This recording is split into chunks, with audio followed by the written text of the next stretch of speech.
Yes. Welcome, welcome, Christian. How are you doing? My friend, my dear friend, I'm doing very well. How about you?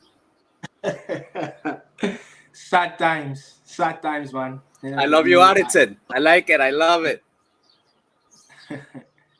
you know, um, Sad times, man, to be an Ecuadorian fan. Sad time to be a Reggae Boy fan. Right. How was the Sunday going?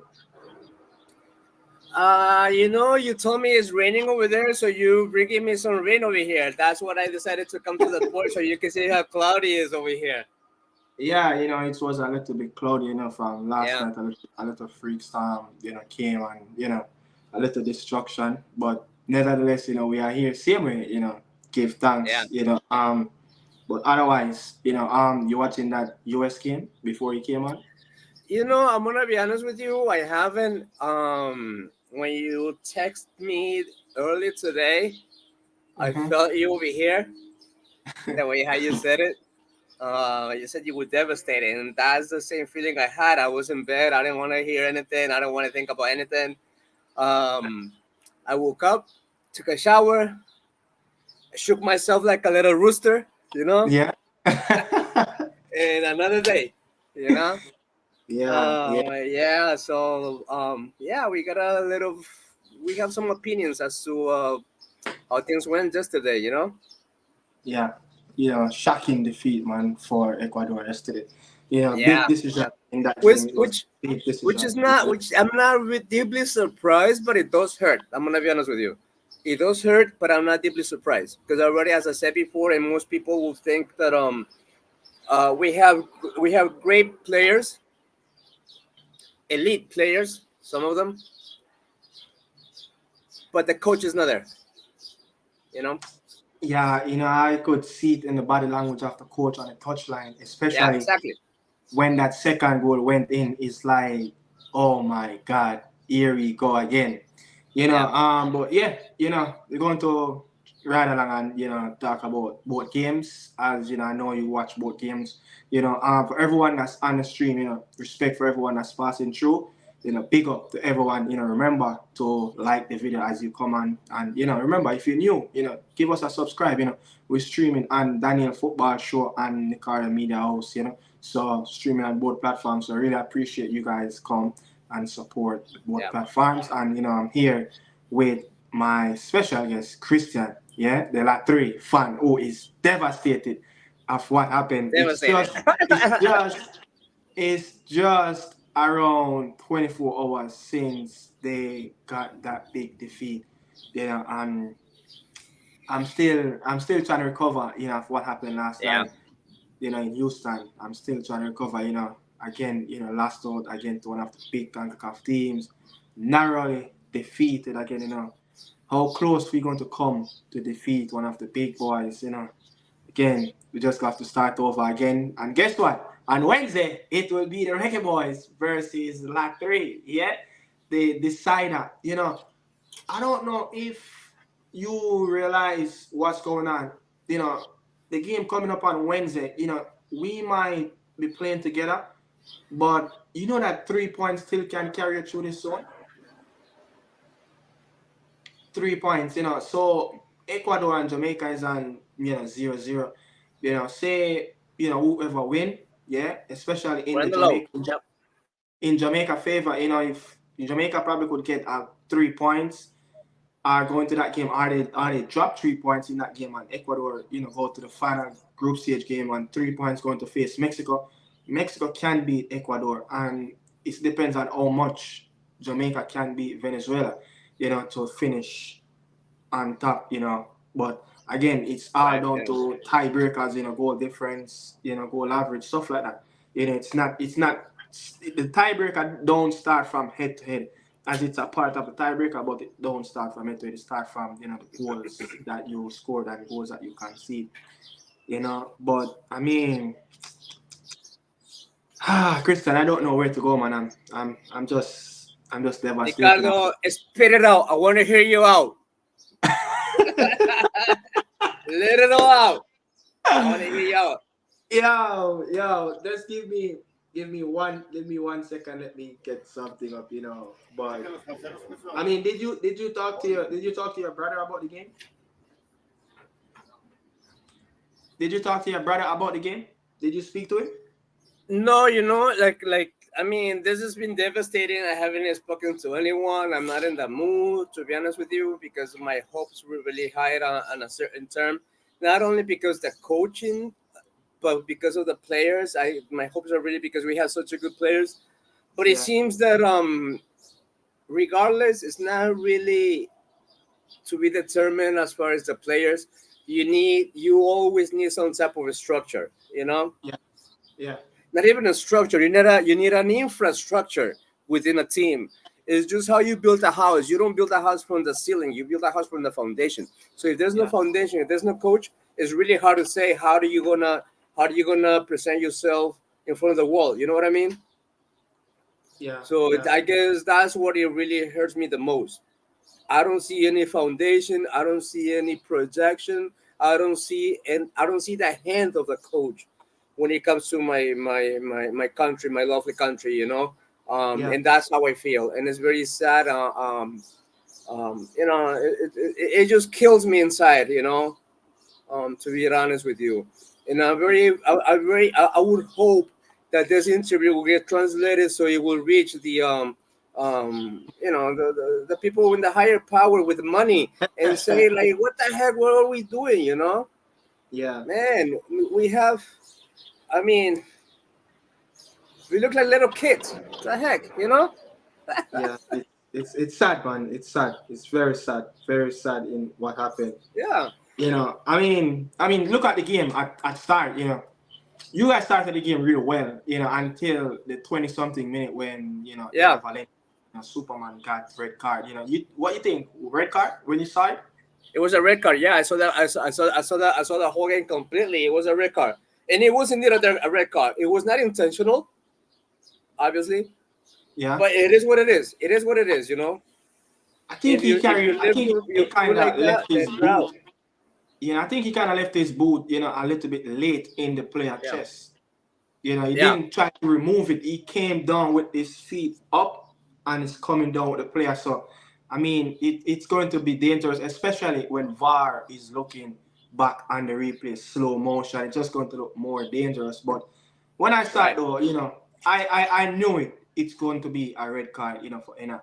But even when you guys went down with 10 men, you guys still opposing a threat going forward. You still playing dominant football. You still look the more dangerous team. Yes, As if, when Venezuela, playing with one man up, they kind of still looking confused. Like, is it really happening that, we playing Ecuador in this best opportunity with yes. one man up? They didn't know what to do. I think they still stuck in their shell. They still stuck in gear one, trying to remove Respect. respect. That's what I would say. They're not confused. There's a lot of respect towards the opposite team, Yeah, and that prevent them from moving forward. And yeah. Ecuador didn't take advantage of that. And I think with how Ecuador played, you say they made a change in the 35th minute. Yeboah, I think, came off for Kevin Rodriguez, and I No think move. that's where the game kind of shift the balance.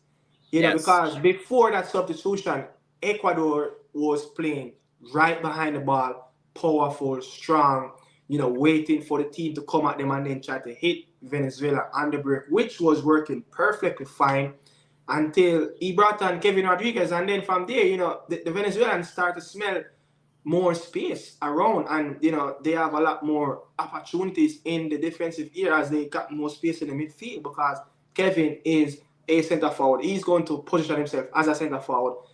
Yeboah is naturally a winger, so they both playing, Paez and Yeboah on the wing, and Caicedo, Franco, Franco, yeah. was in the midfield, so it more close clustered, so they didn't have much space, So after the 35th minute, the last 10 minutes of the game, Venezuela just looked the better team after that first, and I don't understand that substitution though, because the player that came off Yeboah, he was playing excellent.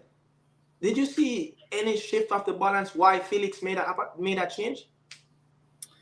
You know, after that, after Valencia was out, there was just some respect, like as you said before. Yeah.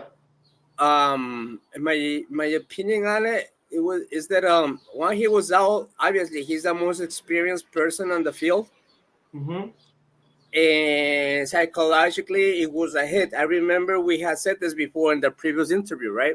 Yeah. um if you get hit psychologically in the field, that's gonna really hurt a lot. Yeah. And that's how I would determine the outcome on the first half, regardless of the goal. Because if you notice, Sarmiento scored the first goal. Sarmiento, yeah. He might have been by accident, but Yeah. he's a good player. And Yeah. Jeboa, that's the guy. That's when it comes to the coaching process that he does not understand. How in the world you gonna get a forward out of the game, a good forward, Yeah. when you have one, just go for the kill. You got to kill the game now. They're Yeah. weak. Go for the Yeah. second goal right away. You know, Yeah. first half, second half, they're gone. That's it. And I that's think. when Batista, now is our time. Now is our time to flip the cards. You know, Yeah. and they put Bello, which I like. I admire that player. That with the puffy hair, Yeah. he's a beautiful player. And I get They. scared. They. Completely forgot about it. I'm like, this kid is gonna change the whole game. And that's what happened. You talking about the Venezuelan guy with the Afro? Venezuela, yeah. Yeah. And that's Belo. our coach. He doesn't understand that in the second half, yeah, we won minus one player, but he did not understand how to move the cards around. You know, he took out Jeboa, big Yeah. mistake. Franco is not doing anything. He's doing Yeah. shit in the field. Yeah. You know, what the hell are you keeping there for? Bring another forward in it. You know, Yeah. so those are He the brought things that on. He brought on a midfielder. this is not my expertise on soccer, but it's so logical. How do what's your criteria of thinking about a game when you're losing? You know, Yeah. and Yeah, that's what it I bothers me. just You couldn't know, understand that Franco, one that, and he brought on Toruzio, another central defender, on, when you need goals, you need goals. exactly. He could have easily maybe put Kendra Paez and let Caicedo play in that midfield and then use another attacking player up front. And, maybe at that time you could have brought on Joy Caicedo. Yeah, you know, Probably that would be a he better substitute. this coach literally he lost the creativity on the offense when he took Paez and he took Jeboa. Yeah, boy. You know, Yeah. he probably was thinking, I'm gonna bring muscle to it, which he brought Rodriguez, which is okay. But he took the creative kids on the field, you know, and that's what it Yeah. bothers me. I'm like, how in the world are you gonna do that, you know? Take And Franco, he was very hard sacrifice the working. He midfield. was working for the team. He was Yeah, running the channels. you know. Yeah. So you know, that's when I said that I'm really hurt and I'm really disappointed. Mm-hmm. You know, I'm very much disappointed because I hate to see my country lose because they have such good players. Yeah. And honestly, this coach is damaging he's damaging the players by all means in every way of the word. You know. Yeah. I don't know, but if you saw, it was a real physical game yesterday. It was brutal Yeah. yesterday in that field. And what Fernando have done yesterday for Venezuela in that second half, he brought two players off. He brought off Matisse, he Pedro. brought off Caceres, because those two players are yellow carded, and there's just a moment Yes. away for them to get That a was second beautiful. yellow card, to pick up the second to get a red. And what he made a tactical change. He brought on Cadiz, he brought on Belo, two attacking players, and then from there the game kind of shift a little bit away, moving from Ecuador in that midfield, and those two players came on and they stretched the Ecuadorian backline. Yes, Inikape, on that left hand side, he was brilliant in that first half. He was excellent. I think he was. Yeah, I think I he agree was with the you. most. I think he was the most excellent player on the pitch for Ecuador yesterday. Yeah. Not Jordi, but Caicedo. Moses. He was last.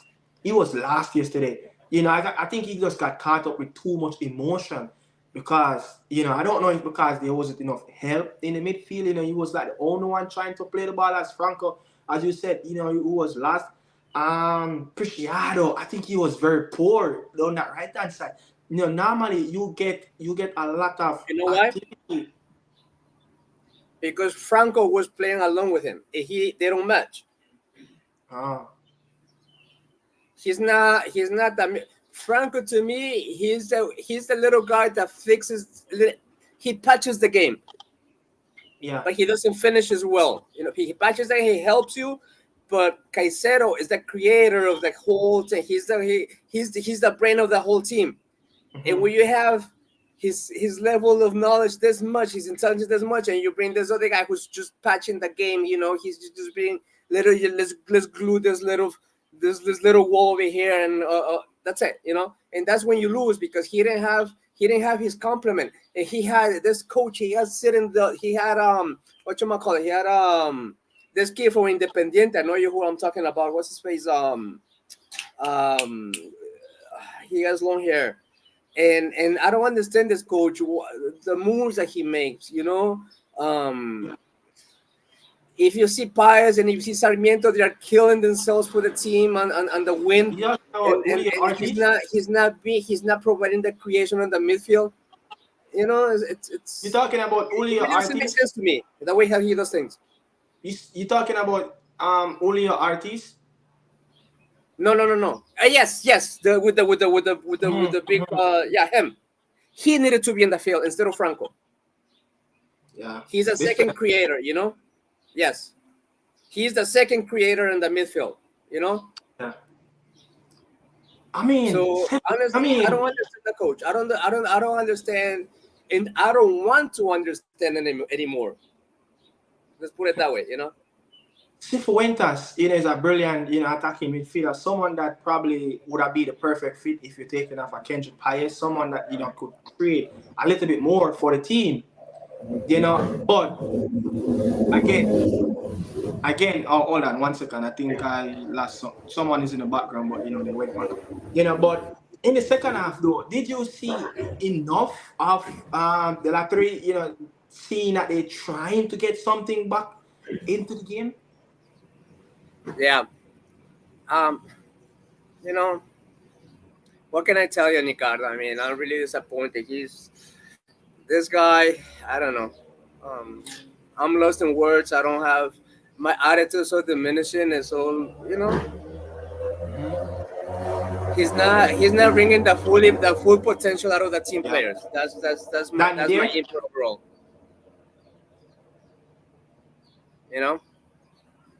Dan, you there? Daniel? Give me a second there. Give me a second. Me moving. He's not ready. But I mean, first game, 0 point, scored 1, conceded 2. Next up, the Reggae Boys. What kind of changes you would like to see going into the second game on Wednesday? Players you would like to see out. I know for one, Franco is on top of that list. Franco's got to be out. Keep the same structure. Mm-hmm. Yeah. Because when you change things, people get confused. Yeah. The players will have a tendency to get confused as opposed to what's the homework. What are we gonna do right now? And we don't have. That's another mistake that the coach did. He only called 3 forwards. And big mistake. Yeah, big mistake. So he's -1. He's minus the best Valencia, minus the best one. Yeah. So the offense has to be there. He's gonna have to sacrifice a midfield, someone in the midfield such as Franco, and put all forwards on it. And knowing his stupidity, the way he thinks, he's gonna protect defense.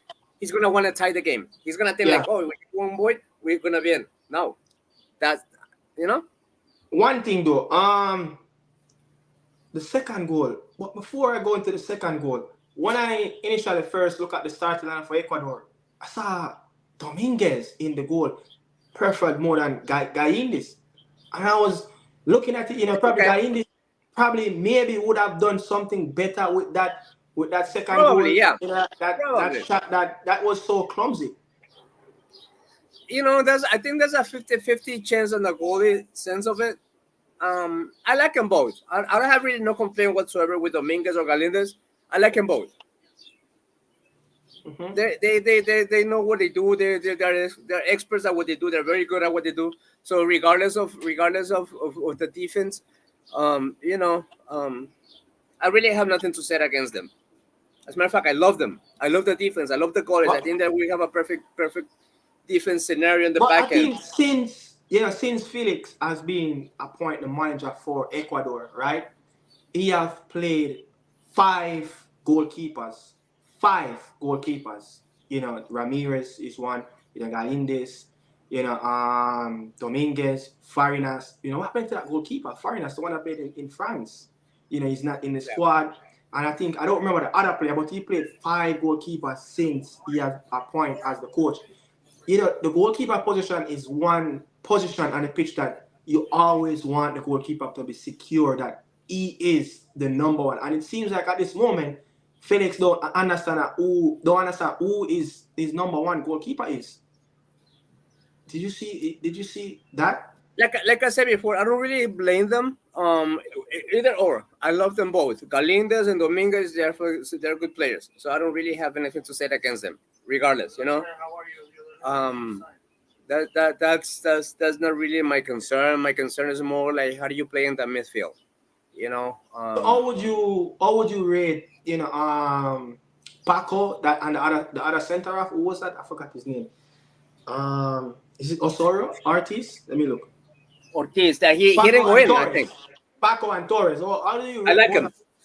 Very good. Very good. Very good. Yeah, I like him a lot. Yeah. Felix Torres, he's a good player. I mean, I don't have nothing to say about the defense. The infrastructure and the defense. And it's not that I'm saying, it's not even the coach. I'm not giving props to the coach on that end. It's just a matter of how the players are, know? They're such good defenders. They're such good players. It has nothing to do with the coach. By nature, they're good defenders, Yeah. I mean, so I'm not gonna. I very much. I will hope that the coach Felix Torres, he's not gonna wash his hands and, oh, we have good defense because I put it this way. No. Everything is individualism on this team. There's no hands, there's no knowledge, there's no infrastructure, there's nothing whatsoever it's coming from the coach. Everything is on the players. It's starting from the goalie, Galindez or Dominguez. They know what they do. They're good at it, and man, they just gotta defend. Let me ask you a question. Were you able to see in the second half some type of game, some type of play that you know what I mean? You don't see that anymore. And these are very knowledgeable players. Is that up already, Daniel? Yeah, I'm ready. Yeah. I mean, we just here talking about the Ecuador game. Did you see much of that game yesterday? Yeah, I was Hey Dan, good to see you. Hey, how are you doing? Hey. Yeah, I was thinking, yeah, you guys hearing me clearly? Yeah. Yeah, no, I was thinking in the game, and then basically the red card. Okay. Yeah, what do you think about the red card? Do you think it was legitimate? It was harsh. It was a harsh red card, basically ruined the game. I know it was a high foot, but Dan? Yeah, man. Yeah, hear me? Yeah, man. I hear, man. Yeah. Basically, the red card kind of ruined the game, and I think at that before the red card, Ecuador was dominating the game. They were even after the red card for like 10. Yeah, even after the red card, they still was dominating the game, and they went ahead, they scored, and and I think second half, the heat got on the players, and they just got tired, and the playing with 10 men in such a early time in the game, and after playing in such a demanding heat weather, it was gonna put a lot on the players, and unfortunately, very this game, they're a very good team, and they were just they was keeping the possession, and they just got too, not really, you could say they were putting pressure on Ecuador, but too unfortunate. The keeper with the first, I think the Yeah, first yeah, goal, the yeah, keeper could have done a little bit better. I yeah, think he could have did a little bit better with that first goal. But overall, I mean, Ecuador, I mean, they still should be able to get through the group stage, but it's going to be very difficult. Not going to have Valencia. They're the only striker. You know, it's going to be very difficult. You know, yeah. And I'm hearing he who's gonna might do the get score? more than. I heard that he might get more than one match ban. So he's out for the group stage Hannibal then. Hannibal is reviewing the situation at this moment. Dan, you saw any of that game, the Ecuador and Venezuela game? Yes, I watch it piece by piece. I saw it. Yeah, I Yeah. mean What's your take, that on Venezuela? my take on Venezuela. They didn't play from March gone, and they put Yeah, on a show. Did yeah. It put seems on that a their legs are show. so fresh. Yes, and Yeah. I like both teams. You know what I Mm-hmm. mean? But the Venezuelan are like all of the Bolivia, the Venezuela, the Mexico, they play similar ball game. They Yeah. like to move the ball around. They like to make like create triangles around the corner, Yeah. Yeah. squaring and 1-2 football. Yeah. And that's what I like with these teams. You know what I mean? Yeah. They fight to the ending of the game. Cause I was thinking, so yo, this gonna be a draw, 1-1. Cause I did want that, cause Jamaica win the same game. Yeah. Yeah. But one more thing, before we move on from the Ecuadorian clash, Christian, do you have any hope of trying to get anything out of that Jamaica game? Because a lot of Jamaican fans saying that the Ecuadorian team that they saw, yeah, they can get something from that game. You Well, worry? of course I have hope. We have the team. Dan, hold on. This one is for Christian. Christian, Oh, okay. do you Well, I can worry? say, guys, what I can, final thoughts on the game. Um, yes, I'm very sad, Yeah, obviously. yeah, But I gave my props to Venezuela. The coach, they had a very, very extreme, a very smart coach. Batista, he's very smart. He knows yeah, what he's doing. His move at the second half when he brought Bello, like I said, like I told you before Dan came in, and when he brought it, when I saw him in the field, I was like, okay, that's it, we're done. This guy yeah, is gonna move this guy is gonna the offense. We're gonna get killed by the offense, and indeed, that's what happened. yeah, yeah, Whereas the coach that we have from Ecuador, I'm sorry to say, he has no yeah. clue how to play. Honestly, and it bothers me a lot. Yeah, Daniel and Dan, yet again another hard defeat.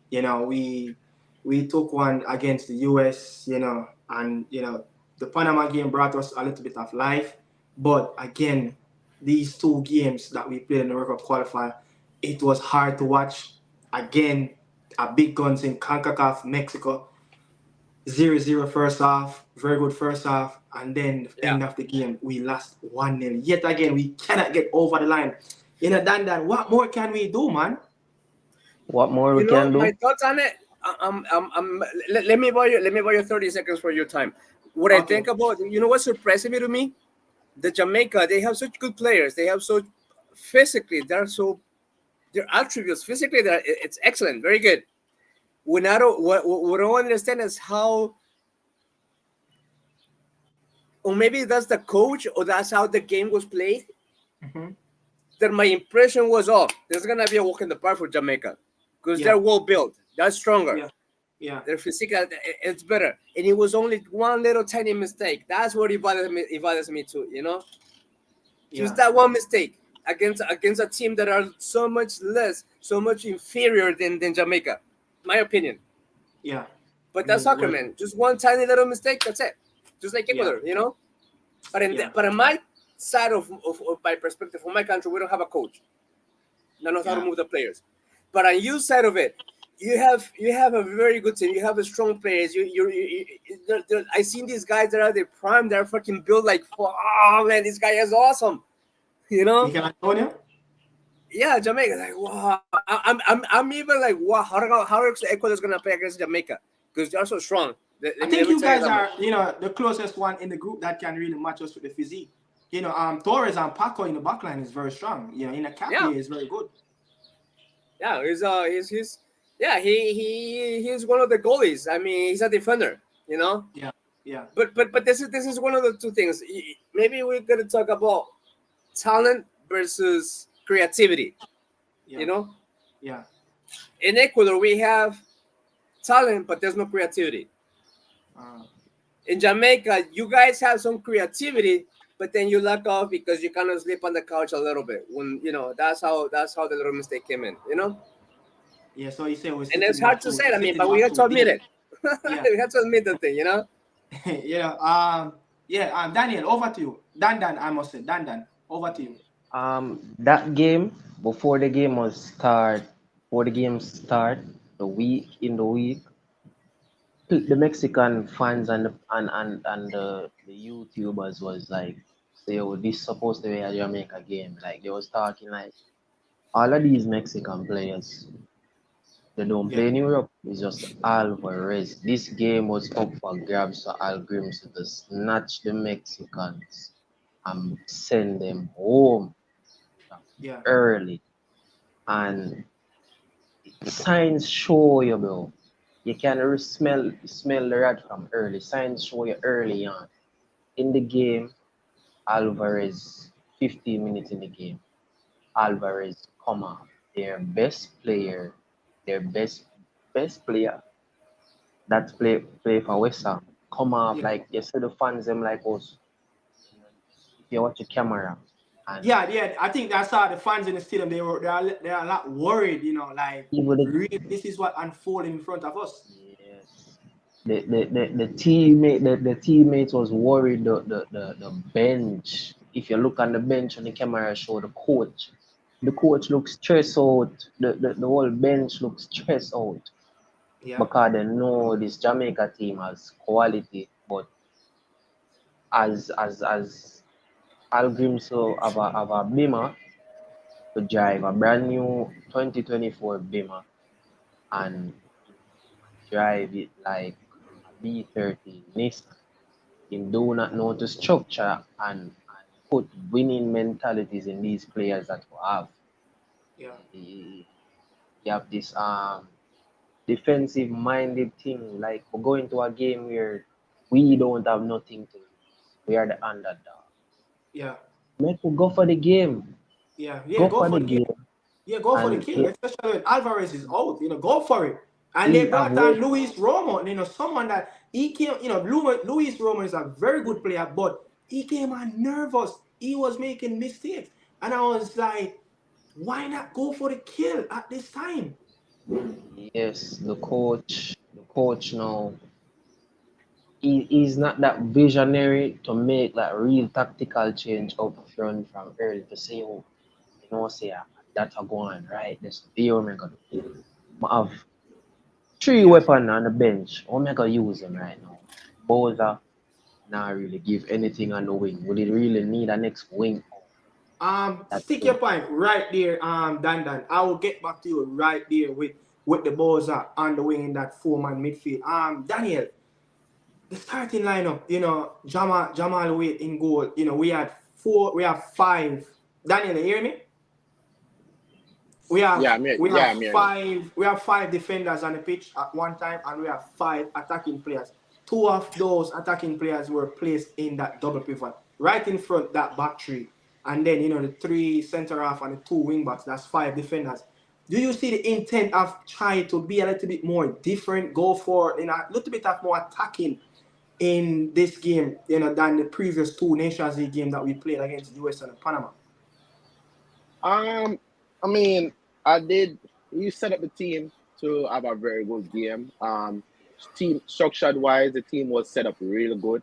If you see, we defend really, really, really good in the first half. Like we able to stop Mexico dominate the game. And if you realize, we create the more chances in the first half. You know, Yeah. if we just a little bit more clinical, we could have scored. Yeah. So Abgrinson, he's get his tactics and his team set up very good in the first half, but he have let us down again in the second half. You Yeah. get what I'm saying? His in-game management have been poor since he Yeah. have become Jamaica national coach. You get what I'm saying? He have his changes and his in-game management has let us down. You know, it's just frustrating. You know, that game was there to win, but we should have never lost that game. And Yeah. he's changing. It's in-game management, man. It's just costing us so many times. We've become this nearly team, maybe. You know, Yeah. Yeah. it's just that to get us over that horror. And I don't know, man. As I said, he set up us good. Yeah. But he's costing us the game. It's crazy. Christian, what you think? What you think? You have something to say? Yeah, I want to ask Dan. So, how do you foresee the next game, Ecuador, Jamaica? Considering our defaults and considering that we gotta go, both teams gotta go for the kill. You know, I'm gonna be honest with you. I'm kind of worried. I'm worried in that game because you know why? That's one of the worst Mexican team in years. That's the Mexican. That Mexican team is the worst team in this group. If you look on paper, that is the worst team in the group.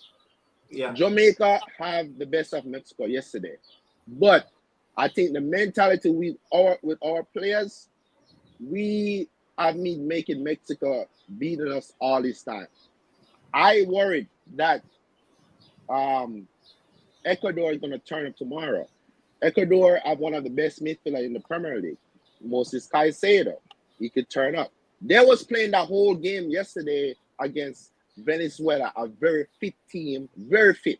Very fit. It seems that they have a lot of energy. I like Venezuela all the way. They got my support regardless of the of their against us. Ecuador was playing a man down. Yeah. They're gonna come into Jamaica game up for it. You get what I'm saying? As you said, that's gonna be a must-win game. I am worried that the Jamaica players is not gonna be up for it. You get what I'm saying? I'm worried if we're gonna be up for it. You get me? Do you think? Go ahead. Do you think it's gonna be a very physical game? It's gonna be a lot of fouls. You know, it's gonna be a lot of fouls. Because both teams are very tall, they're very strong, they're very aggressive because we both need a point. So I think it's gonna be a little bit physicality during the game. Yeah. So I want to go back to Dan point. You know, where he was talking about Shaman Nicholson. You know, his starting defensive position was right out on that right hand side in that midfield four. You know, Dan. You know, we have seen it for quite some time now in more than 2 games that whenever Mikel and Boyz start together, it's always one of the players are playing out of position or it's just not connecting together. You know, where this came from, to shift Nichols out wide right, I think he took away a lot of his attacking attributes. And at times when Boyz got the ball, he don't have enough energy to go forward, to create much damage to the Mexican left back. Yes, where this came from, it's just the coach mindset. He's just afraid how to play. He's just afraid how to play, and I think he's just loyal to some players. He just don't want to bench some. And that is not how football works. You think he might go be a lot more ruthless? Pardon me? You think he might go be a lot more ruthless in his selection of placing the right players in the right positions? Yes. And I don't think he have that ruthless thing about him. I think he still have this Icelandic way of thinking. Yeah. Where in Iceland team, I think those guys was just more maybe disciplined or maybe fitter than this Jamaica team, but we have more attacking strength. We are playing a counter-attacking game. I We just have. need two. I'm not cut you off that man. I think I'm just gonna say this. I think that Iceland team didn't have no egos. So it's easier to set out a plan to those type of players than the Jamaica players. I think the Jamaica players have a lot of egos. Egos, yeah, that I've been said that I said that last night at another show. Um, with the ego thing now, I think with this coach mentality, it's killing our players' ego. They want to go and win the game, and you are being that defensive, and we have attacking power in the game where we can play the game the right way. And I don't really think he come out in the post match interview, and I think he says that's a player's mentality, and I think you as the coach need to make the His players mentality. yes. I think the coach His mentality needs to change. I think him as the one should make the players be the beast they should be on the field. Yeah. And that is where I think he's locked him locked that thing. You know, that That killer is the instinct. problem. Him do not have the connection on the field with the players. They might can manage them and talk to them nice and rare when them come in and they in the camp. But like on the field, like we not see the Al Grimso. When you see a Pep playing, a Klopp playing, you can see directly what Klopp tell these players to do and them have to obey to it. Yeah, you And see, that so you're saying that Dan, you need more character from the coach standpoint, you know, going from the pitch to the players. yes, this coach don't have any character. He believe in just sit back football and negative football. And that's going nowhere for no nation. That's not moving the nation forward. We Yeah, need to see some better ball game. Because what Mexico was doing, they just get someone to drive the ball go forward, go to the line, create triangles, whoop, and square. That's all, That's his simple football. yeah, Simple football. We have the athleticism to do that. And I don't know how. I think it's just the way him train the players and the yeah, mindset we have with the players and who is in the yeah. coaching staff. But you know, I want to, you know, Daniel, the battery, you know, when I look at the battery yesterday, you know, with Joel, you know, Bernard, Pinnock, you know, combined between them, you know, they have 9 recoveries and 19 clearances between the three of them. You know, Bernard was that one, you know, he was excellent in the back line. Pinnock was, I think Pinnock was brilliant in terms of his interception, you know, the way how he read the game, you know, you read how he clear the ball. He's always in that right position at the right time.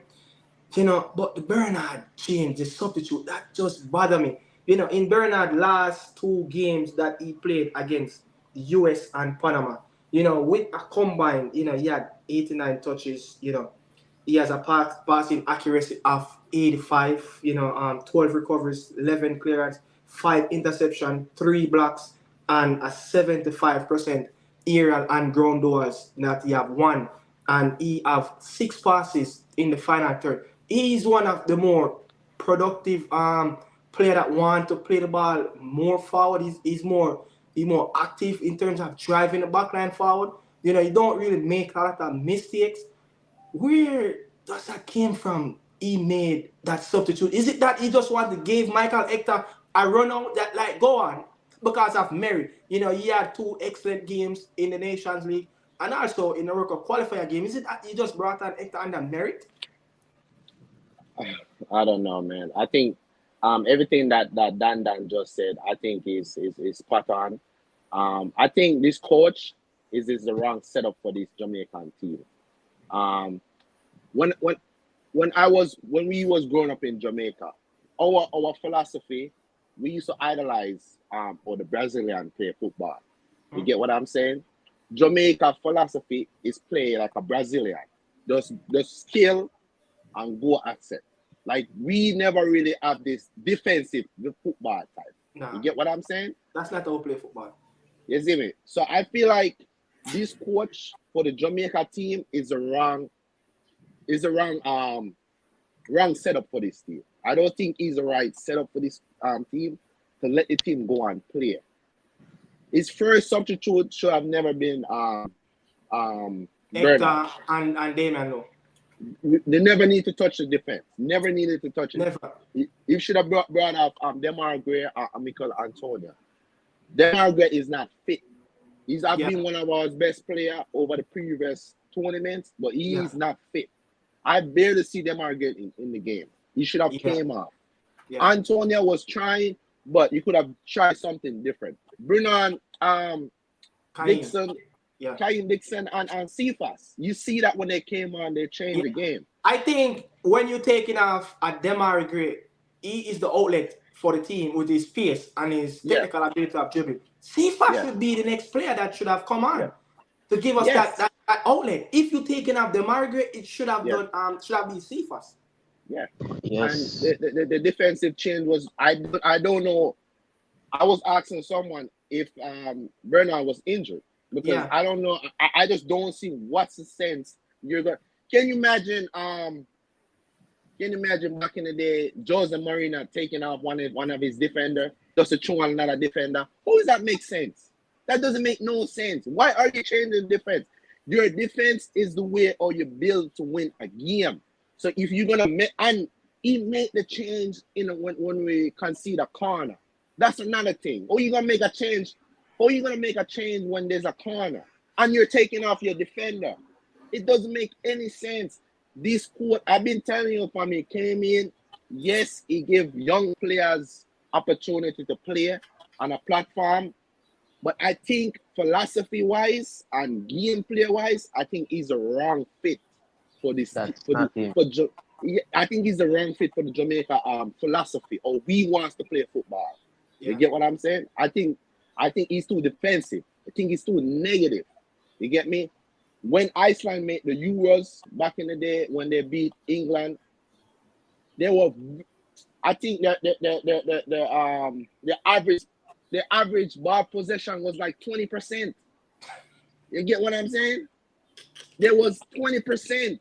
The average ball possession was 20%. If you see how Algrinson set up Jamaica team, we bypass the midfield. We doesn't play in the midfield. So that showed me it doesn't work on the midfield. It doesn't work on pattern play. Just like what Dan said. Mexico go down the flank. They make a triangle pass. We don't do that. I don't think we do that in training. I think he only work on defense. He's too defensive minded. And I think this team is an attacking team. We have Demar Gray, Kaim Dixon, Cephas, Liam Bailey when he was there, Whisper. We have a lot of attacking players, and we don't set up to play those type of football. I think I don't see it. I just don't see it. I think this is gonna be another tournament where we're gonna be another nearly team for me personally. Christian, with these sets of players that you said we have quality players, you think this coach is too negative with his approach? No, there's no negativism. I think that Dan is very, very on point. He did answer a few questions that I already had. However, I have a question for Dan. In 3 or 4, pretty simple, very briefly, what are the credentials that a coach should have for the Jamaica team? Right away.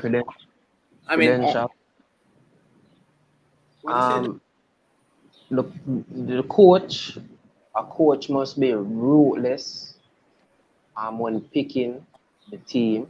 You know what I mean? Yeah. A coach, you must understand the culture.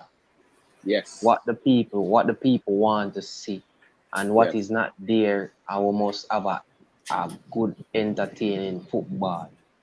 We must see a difference. You know what I mean? We want a difference from what happened in the past. We want to see something refreshing for the nation and we can watch.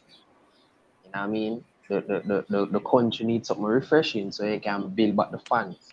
The fan base, so we're getting love back with the football. So I think those are some of the credentials that we need with a coach. We can feel How bad. I like how about you said ruthless. how about Yeah. how about trying to understand the balance to get the right players on the pitch at that time that against that opponent that we're coming up against?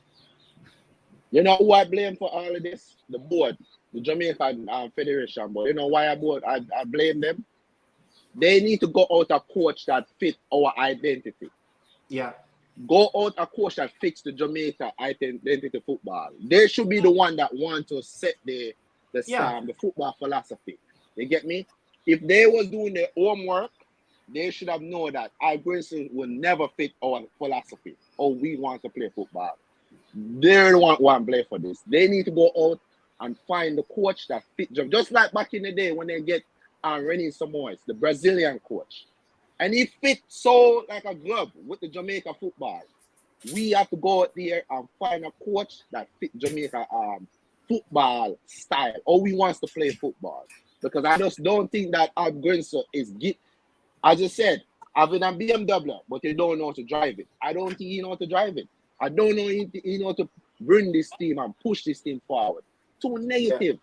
Too negative. Yeah, I think this team outgrew the players that we really have right now. And I think everybody has say, oh, you know, we will get a couple win. I just think is the players them will have make will get certain win and scrape through. But yeah. him What don't is really know for use them because yeah, I heard they say something about them yesterday. Me as a coach, I know that them have certain the extreme amount of skill set that Yeah, nobody else have on the field. I would have changed tactics to fit the game towards him over on that left wing. They get the Mexican double team him, the other wing, you know, from the second half, from the first half, you know. Lembikis need the help. But Boyz are there, the Mexican them never close on there. Switch up something. Try and make the forward line click. You know what I mean? Because the forward wasn't clicking. The forward line wasn't clicking at all. So those yeah, are some little things where move a player in a position in the game. Switch up that. Go there, so. Antonio, come right there, so. Bobby Reed, go over there, so. From early, yo, if you see a mistake or you smell the rat from early. I will but get rid of it. Dan, I heard what you're saying, and I want to start to talk about little bit of the positivity, that we saw. The Casey Palmer and the Bobby Reed combination in that midfield in front of the back three. There's no comparison of a defensive midfielder in it. I think both players, yeah, the two players in Casey and Bobby Reed, it's a lot better can stomach and watch in the midfield than what we saw Casey and Damian in previous game. In the US game, Casey Palmer don't have over 40 touches in the ball. And the Yeah. ball, Damian had a whole lot of pass touches on the ball, but it was wasteful because you say lack of his IQ, his understanding, and his awareness around him, to get the passes a little bit more quicker. Do you see any positivity in that midfield from Casey and Bobby Reed, than that you could say, okay, we see something that we can work with. There's an intention of look. Yes, there's a Yeah. flexibility. We can play without a CDM because it's three defenders already and plus two wing back. We don't really need another CDM to go and Here what fit that role. here what I see with the positive now. Because they both can carry the ball forward. They both good and can turn. Yeah, they can just make an instant turn in midfield. They have that IQ to Yeah, scan around them and do all that work in the yeah, midfield. But the positive now and where we think we can fix is the rest of players them off the ball movements yeah, around them when they collect the ball. Who is there moving in that space and come collect the ball? You know what I mean? yeah, And I think what can fix both of them put we need three man in midfield. We need somebody right behind them. Or was our like watch back some clippings over the yeah, game. I think if we literally have like a CDM behind them, we use four defenders round the back. We use a man we can the pivot space right between that pivot space between Palmer and Bobby.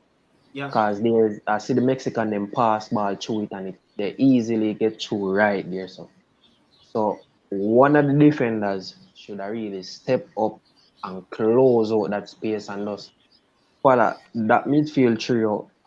They would have just if you're defending, they just go cross the field together. yeah, They defend together. You know what I mean? So you create that space in between where you could pass the ball there, that lock up.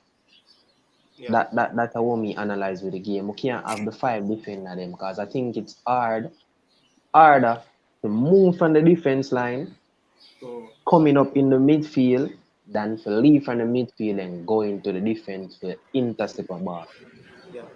You It's know, more quicker. I heard what For you said, yeah. yeah. But I just think the midfield look better, with the two players in it, those two players in it yesterday, rather than, Damon. The coach have said, Damon not have some family issues, so he was off for 2 days before the build up, for the game yesterday. So maybe that's why we didn't see him. But I think Case and Bobby gave us a little bit more in that midfield in terms of, control the game. We saw a little bit more connected pass. Daniel, coming over to you, the positive side of the game. The first half, I've finished with us and Mexico finished 7 shots towards the goal. I mean, your positivity from that first half. The positive, I like how we have them. We have them. We were pressing. Yeah, I at haven't one seen. point. Yeah, Yeah, we were pressing at one point, and I have not seen Jamaica pressing a long time. So yeah, that was something I can give I'll go into our credit from there. I guess he set up the team, to press Mexico because Mexico, as I said, this is not a good Mexico team. We should go there and try to beat them, but that's a positive. I like what I see first half. We should have able to score a goal, but yeah, my Kadim Dixon. This was like the first time when I actually like look really taking me in. That's a positive, you know. yeah. Like the kid, he have full of confidence. He He's just wants, scared. yes, fearless. Like Yeah, he wants to prove. Like he came on and he was like, "Yo, come on, come on." You yeah. get what I'm And saying? he's just Like, 19. yes, that was a positive. That's another positive. And Algredson, you just need to play the players them that want to play, that want to fight for the badge. You get what Yeah, I'm saying? And I love that. There's some positive, but my God, man, the negative is always gonna come. But end of the day, it's still a process. I like to see going forward. I would like to see more. You give Cephas, Cephas, play Cephas. yeah, Cephas was brilliant through the World Cup qualifiers, and go with him. yeah. Go with him. I like him on the left wing. I personally don't think Demar Gray is fit. I You know don't think what? he's fit. If I initially know that at first, Demar Gray, I know that he haven't played not even 5 games for the last 2 months. Yeah. I know he's going to have some match fitness issues, but at least just tell him, just give us 45 minutes. We have Cephas on the bench, someone that can replace him very well. We have Kyle Wait. Dixon, he's No, electric. Potter.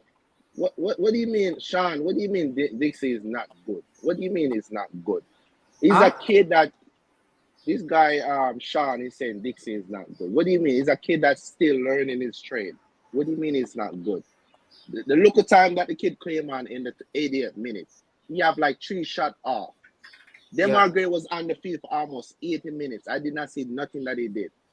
And the kid, come on. What do you mean the kid is not good? What do you mean? Is he not good enough to be in the national team? What do you mean he's not good? What is this? What do you mean he's not good? When you draft a young kid to the national program, he's never going to be a finished product. You understand? You're going to help to enhance his ability so he can comprehend on the national stage. Playing against these big teams, big tournament. This is a very good tournament. He can showcase his talent. So I'm really grateful for the coach to have someone, our brightest young star locally coming from in Jamaica. So I think people should understand that too. He will never be a finished product. But I mean, one thing though, the substitution that made, he took Bernard off and Demar Gray, and then he brought on Hector and Damian Lowe. And I was looking, why not like for like with Kirai Anderson? Yeah, why not maybe take off someone else and bring on a Kirai Anderson, someone that is very electric, someone that's very confident on the ball, he's positive, he's another young kid that Oh my want God. to go everywhere on the pitch. Yeah, he's willing to run, and that's what we kind of lack yesterday. Lack of runners on the pitch. You understand? Dan, what you think? Kirai Anderson, he's not getting much point, much Well, game time. I think the coach have a problem trusting the players. Him don't trust no one. Yeah, That is the problem. Like we have other young players that could fit in our system that's needed in the system, that could really help the midfield going forward in the future. You know what I People, mean? but And I don't think him just crazy. afraid to use.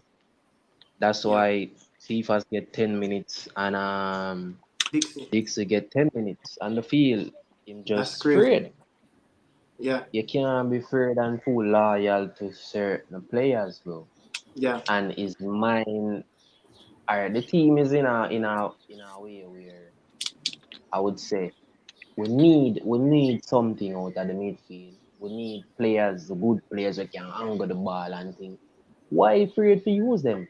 I see Spain using up the young player Yamal, yeah, Nico Williams, yeah. Starting all them of in these big. young players starring up Yeah. the thing, and I just think Algrims to get a lot of time to really see these players and play them in certain matches in the Nation League, Yeah. where Nations League wasn't like, and then it's not the World Cup qualifiers. We see them, we see what Karai can do.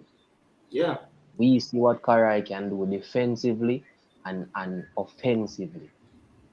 You know what I mean? yeah, And I think my positive with the game still, I never gave my full positive. I think in the last, we played out in the whole, like to the 90. I see the fight when Dixon and Cephas coming on the positive. We have a bench we can come off and give us a full game.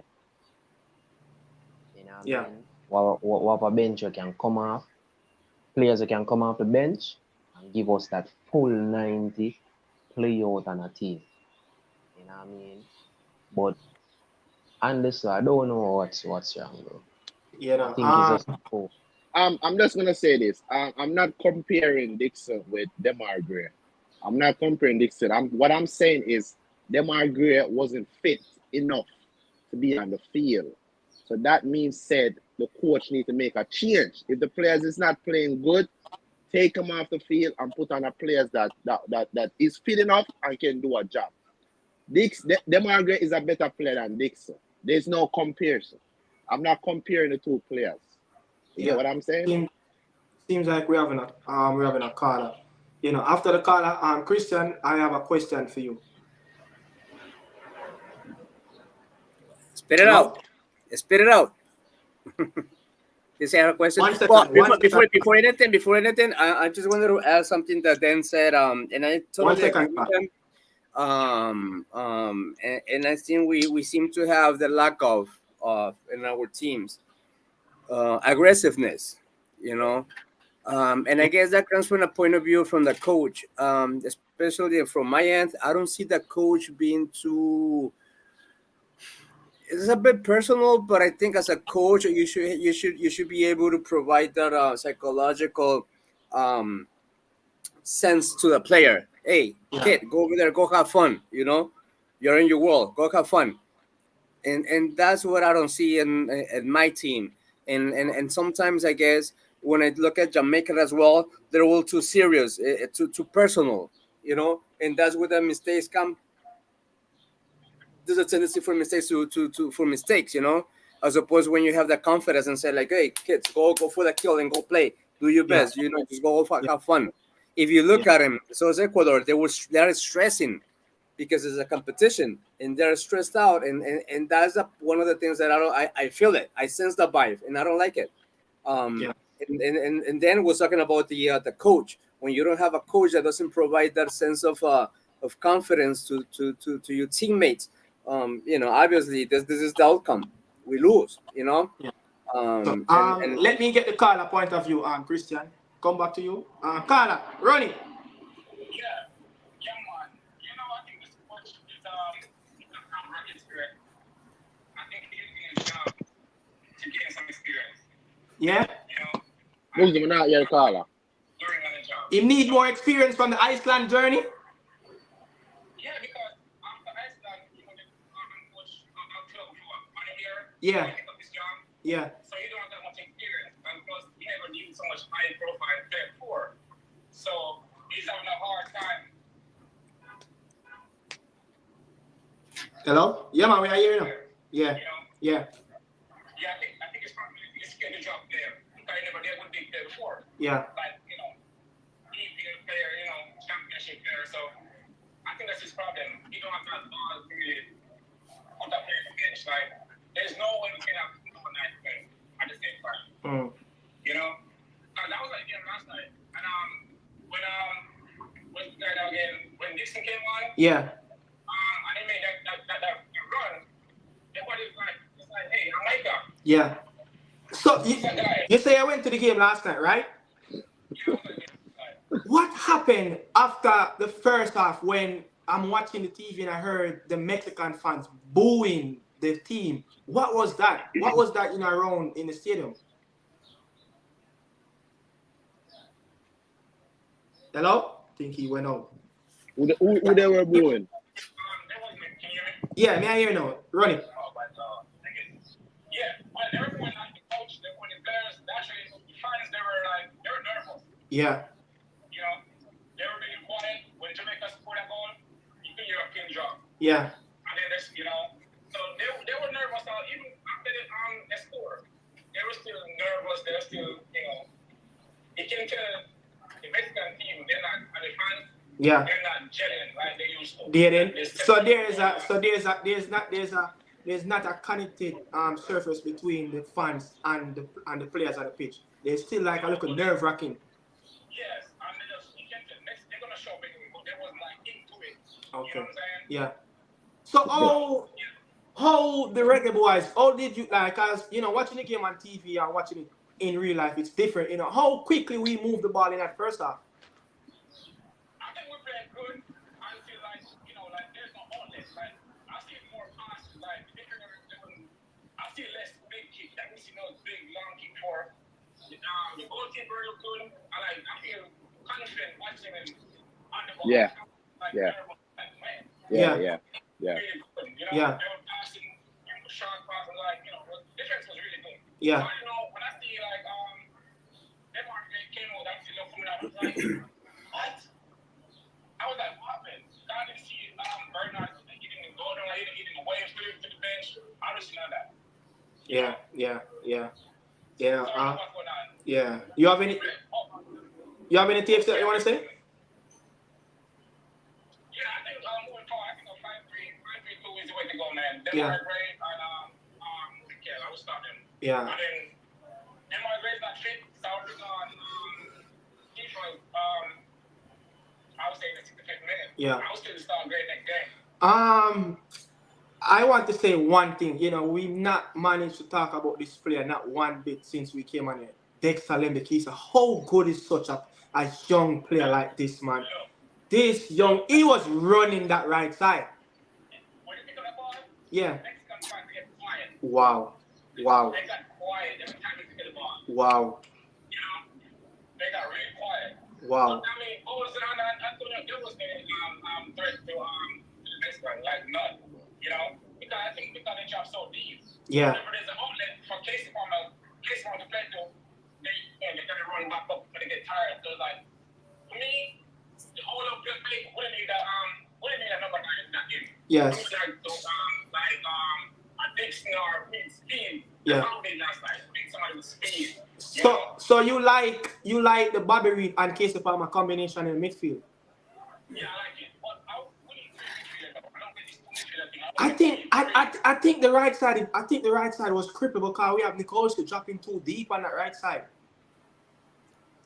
I think if we maybe can have if we maybe could put Kirai Anderson in that midfield and push Bobby Reed a little bit wide so he can play inverted a little bit and give us that extra body. I think that can work.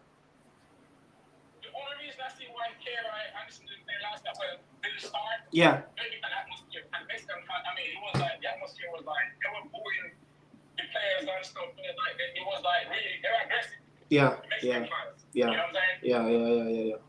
All right. I mean, I don't know why. Yeah, that's the one thing because this is his first year playing pro, so we gotta look at that too. You know what I'm saying? Yeah. You know. But I mean, that changed, man. That changed. Yeah. That changed. I mean, that changed. With midfield after, but like the game, I can't be justified, man. That's like the US game when we brought on Tavon Gray and Corey Burke. That's like the same thing happened. You know. If you look at the game, there's no time I see a Mexican square ball, and I'm like, I'm worried. I'm not worried. Oh yeah. When I see a ball like Yeah. When I think of like in the midfield, like in the mid, or what's it, or when third outside the 18-yard box, when I pick up the ball and I shoot, I was nervous because there's no pressure on the ball. Yeah. One time I was like, come on, guys, where's the pressure? Yeah. You know? Yeah. And Gray was being like, they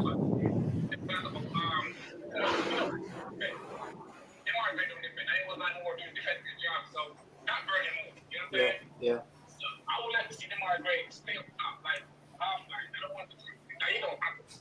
You know? Yeah. All right. Respect. I mean, the team look good, man. Yeah. You know. Yeah. Just some more offensive tweak, and then we can go at any team. Yes, I think man. That's something we. And the coach gave it keeps much respect. Like this is not the next good team like before. Yeah, that's the thing. Yeah, that's the thing. Too much respect, man. Come on, we gotta be more aggressive, man. That's the thing, man. This is the worst. This is the worst Mexican team in a generation, man. And to give them so much respect, the Dominica game. yeah. We were like, they good team. Come on, man. Step on that. Yeah. We need to be more ruthless. We need to be ruthless, killing games. You know what I'm saying? Yeah. Open your face, you know? Yeah.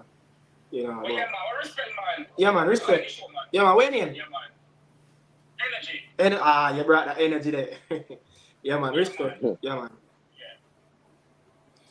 I mean, Daniel, let me kiss that on that right hand side. It's just unfortunate that we didn't have that second winger. I think someone said it.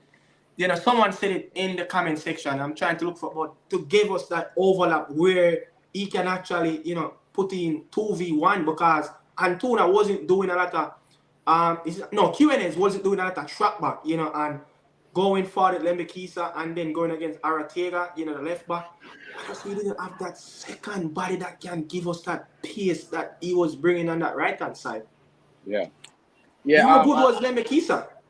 Yeah, it was brilliant, from that last Nation League game where he scored a winner.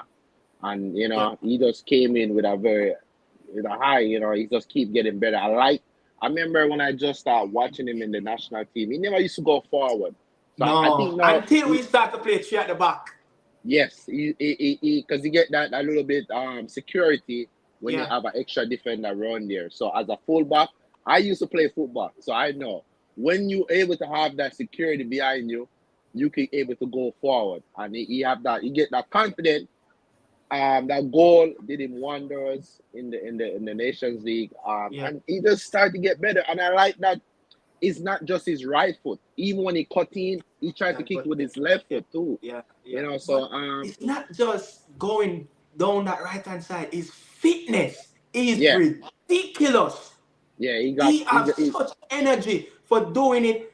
I've seen moments where he just literally coming from in the opponent defensive third, and then he's tracking back to be QNS.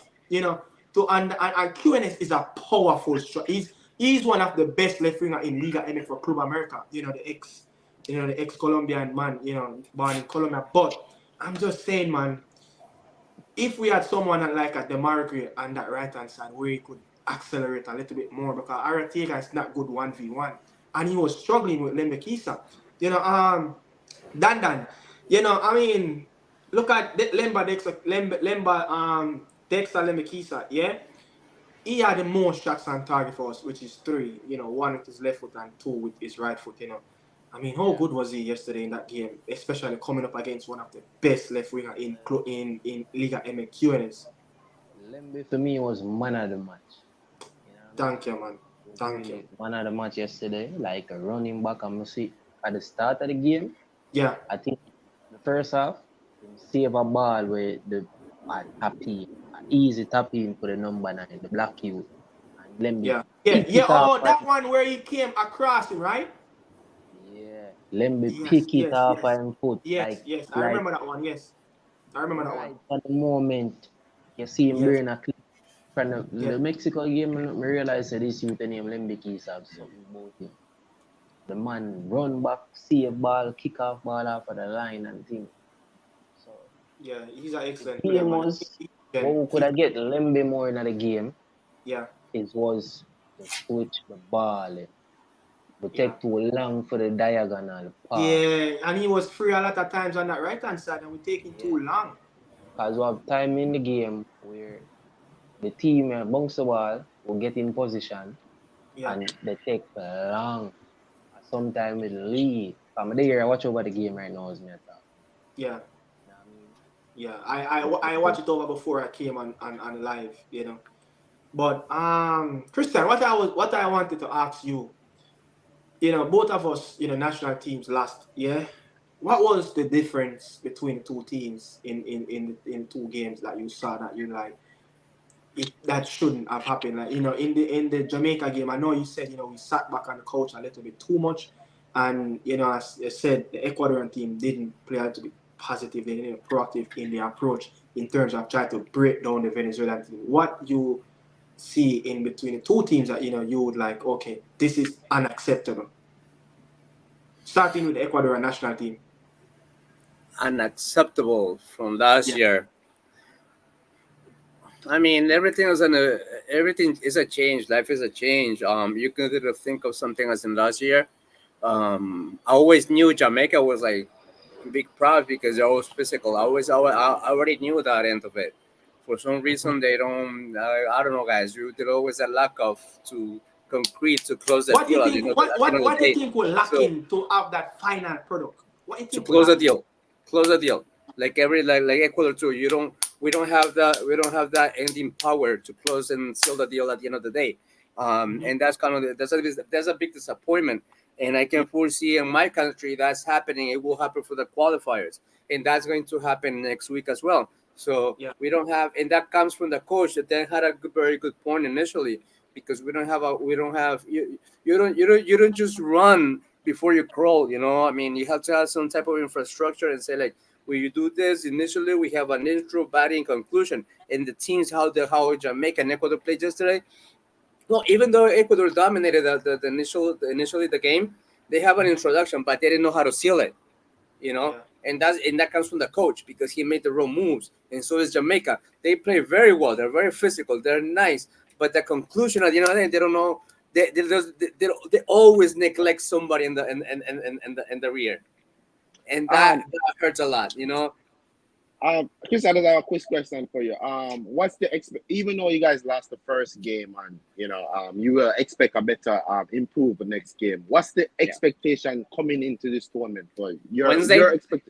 Yeah, no, Wednesday no, your overall overall, expected. Yeah, even overall. though, yeah, put in perspective that you guys lost the first game.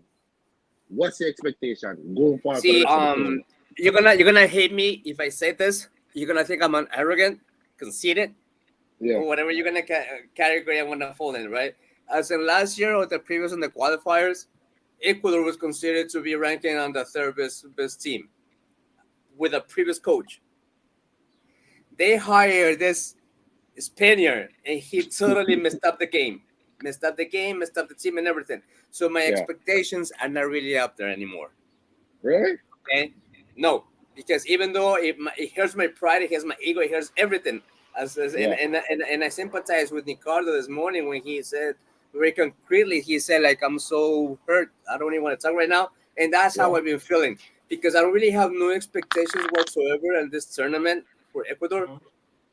When you have the players, when you have the material to work with, but you don't have the brains, you don't have the Yeah. creativity, you don't have the infrastructure, and that hurts a lot. You know what I Yeah. mean? Yeah, yeah. Someone asked Um, you that question. What's Christian? What is your thoughts on Kendra Pius? I don't know if it's for in the he's a game that you're. beautiful kid. He's a beautiful kid. How much? I hope, I hope. I heard that he is such a big figure in Ecuador. Yeah, he's only 17. He just turned 17. He has his life ahead of him. He's already worth 25 mil euros or whatever. You know, I mean, how wrong can you go with that? Yeah. It's a matter of months. He's gonna go. He's gonna be recruited to Chelsea. He's gonna move to Chelsea, and he's gonna jump Caicedo. He's gonna be in a different environment. Um, and that's the type of players that we need Mm. to have, but we don't have the mentality, we don't have the infrastructure from the back end as an institution per country. We have the players, but we don't have over here. So what does that tell you? I mean, I wish him the best. Kendry is a beautiful kid. I very wish him the best in UK with Chelsea. What else can I say? He's gonna play with the big dogs. That's at the Yeah. end. That's. You think he's ready for Uh, the English Premier League? I think he's ready. Yes, because he already played Libertadores. He already played Sudamericana. He's already played with the big dogs with Brazil and Yeah. Argentina. So that qualifies him to play with the big cats or the big dogs I in think Europe. I think South American kids, are a little bit ahead of, maybe the kids from North America, Africa, just by playing in Copa Libertadores, playing CONMEBOL World Cup qualifier. It's just such the competition over there in South America Competitive, is yeah, very high. competitive. Yeah, It's high. So I think, in terms of his physicality, you could see that his physique is Yeah, really good. It's yeah. really good. So I just think, he's just a way ahead. Even a lot see, of those players in the Chelsea that's the ranking. part that I don't understand. I, Go on, continue. The competitiveness. And this coach does not realize that he already competed with the best of the world in South America, with the Brazilians, with Yeah, the Argentinians, and he yeah, has him like a little stupid puppy on the team. You yeah, know, But that's the Christian, part. you don't think that even though the coach is not good enough and he's out of his depth, you don't think the quality of the player will push through regardless of the bad No. coaching? You don't think that a Kendra Pirates will turn up against Jamaica and score a goal as though a Caicedo would dominate the midfield? You don't think that would happen? Like their quality will overshine regardless of the coach they have? I do not. Why? Because I mean, and like I said, this is my ego, this is my arrogance, because he came to understand and learn how to play in South America with the best Brazilians, with the best Argentinians, whoever, Uruguayans, whatever. Yeah, So when it comes to USA and play, it's a different world. He doesn't have the coach is not providing him with the same what am I looking for? The word with the same confidence yeah, yeah, as a player. You go do this. You go, like I said before, go have fun. Do what you do. yeah. Don't criticize him. Don't put him in the middle of something that you already know that's not his environment in the field. That's what it bothers me. yeah, So I don't think I think Kendry right now, he's probably a kid. He's probably even scared to play against Jamaica because his responsibility is on his shoulders. Really? I don't. Yes, because he I has a lot of disagree. responsibility right now on his You shoulders. know why I disagree? You know why I disagree? Is I watch him play against the best team in Yes. the world the other day, Argentina, Brazil. I think South American is more physical than CONCACAF. They are, but psychologically, that kid is not there. Why? Look what happened against Venezuela. Yeah, but that's See, you so guys was playing. You guys was playing with 10 men almost the whole game. That's difficult. regardless. No, I don't- that is difficult. Your game, Ricardo, tell him we play football. Yeah. If you don't a man, but- a man, Well, your you know what game happens? plan- Our your game dispute, plan it is means out. it means that You we know- want the best of the best for like Yeah, we you know always what? want to be prioritized as the best. You know, So, what Christian, you know what when you Christian don't is a trying man, to Christian, when you don't a man, your game plan that the coach send you out with is out through the window. It's hard. Yes.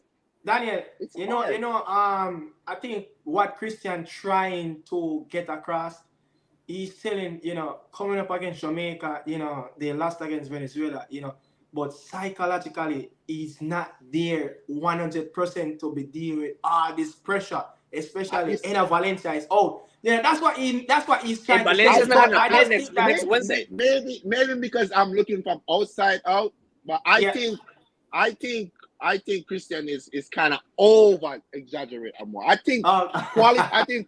I think quality. I know you have your expectation. I know you don't fancy this coach, but I think that with a Kenji Perez, I watched him. I'm Moses Caicedo. I'm a Chelsea fan. I watch him all season with the center back that play for Bayer Leverkusen. I see quality there. It's difficult to play with 10 man in almost a whole 90 minutes in that heat. It is hot in America. That stadium is like a hour away from where that game was played.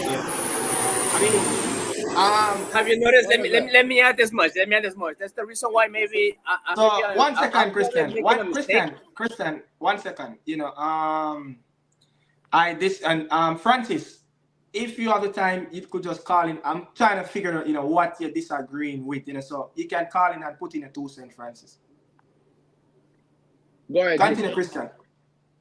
See what happens, and I know Ricardo would agree with us. Have you seen Kendrick play in South America when he's an Independiente? How free his freedom to play. Yeah. How talented he is when he plays on his own club and his team. Yeah. He's beautiful. It's a show to see him play. Honestly. Yeah. That you didn't see that yesterday, and you will not see that against Jamaica. See, that's what I mean.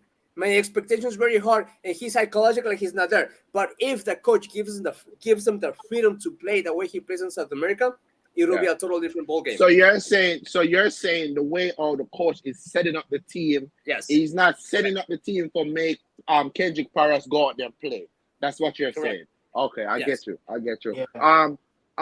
He was playing as a number 10 yesterday. Yeah. He was playing as a number 10, and then Valencia got sent off. So most likely Kendrick gonna be playing as the false number 9. So basically he's gonna fill into Valencia. So when he's filling into Valencia, he is not gonna be in the game because it is more pressure. But most of the time he's gonna be defending. Christian, he's gonna be defending, so he's not gonna able to do his own thing, what he used to do. If he knows by nature.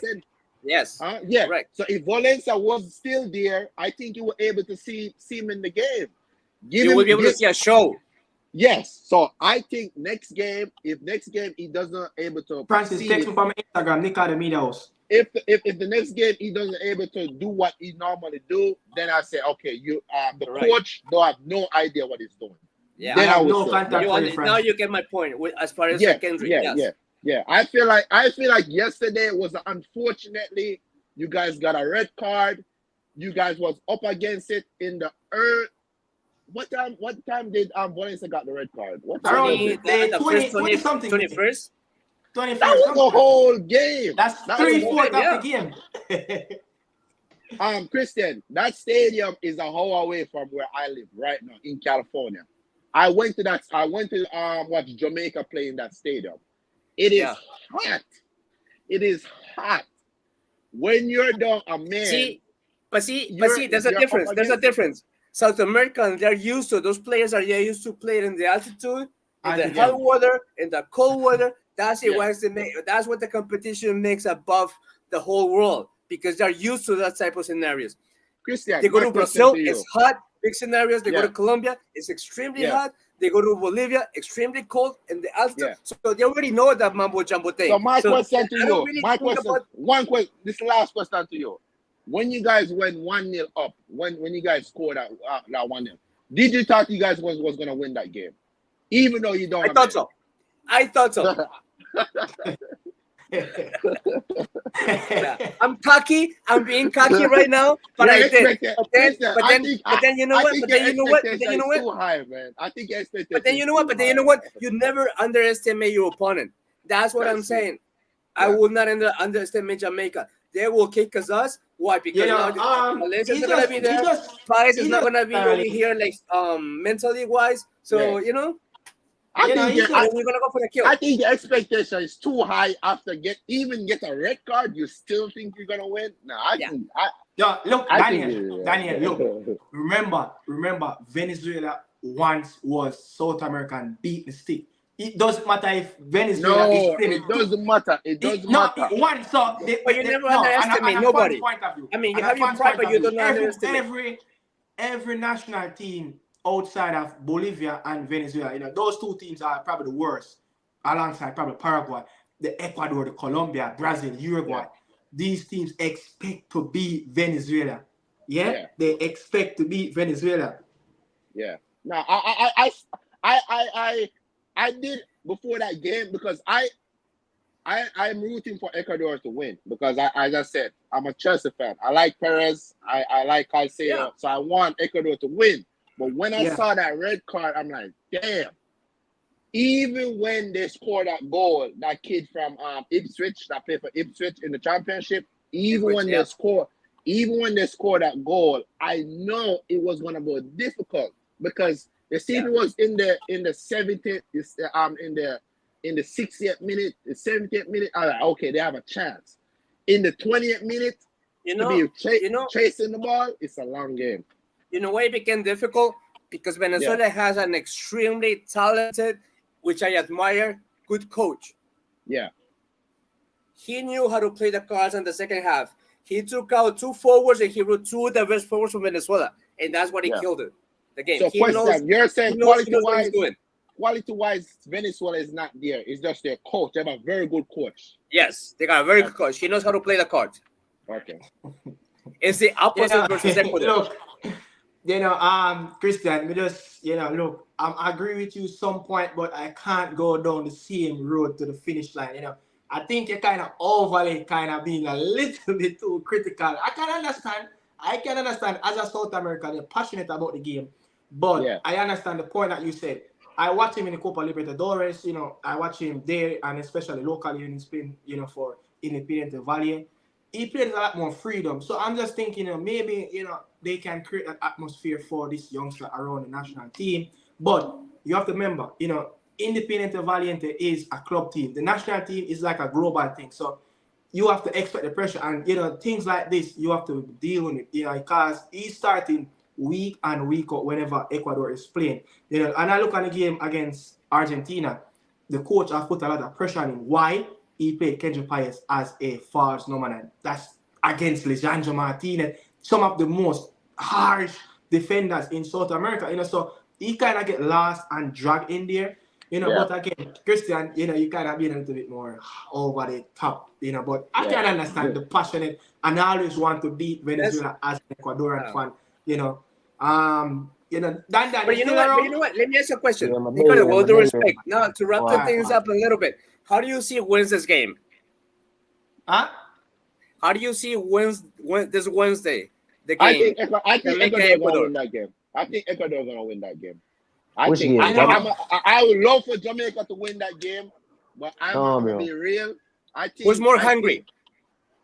I think if the coach pick the right team, if we use Cephas on the wing and Gray, Cephas on the right wing, Gray on the left wing, Antonio starting the top and play as a false 9. I like Antonio. Wow. Counter-attacking football game. I think Ecuador going to have problem. We just need wingers there. Use the wingers them and we just counter-attack on them. Yeah. And just finish off the goals then. That's what the coach should have done yesterday, and we beat Mexico, bro. It kind of doesn't have a mentality, bro. Because Masario could at least get 1 point yesterday in the Mexico game, bro. They are so vexed in myself, brother. Yo, Ran, call the show, man, and make your point of view. Call in. You know why I said Ecuador is gonna win? I think Mexico is the worst team in the group. Who? I think Mexico is the worst team in the I agree group. with you. I agree with you. I Yeah, think I Mexico is the agree worst. with I you a think lot. Mexico is the worst team in the group. You might say Venezuela is not good. They're a good team. I think they beat Mexico.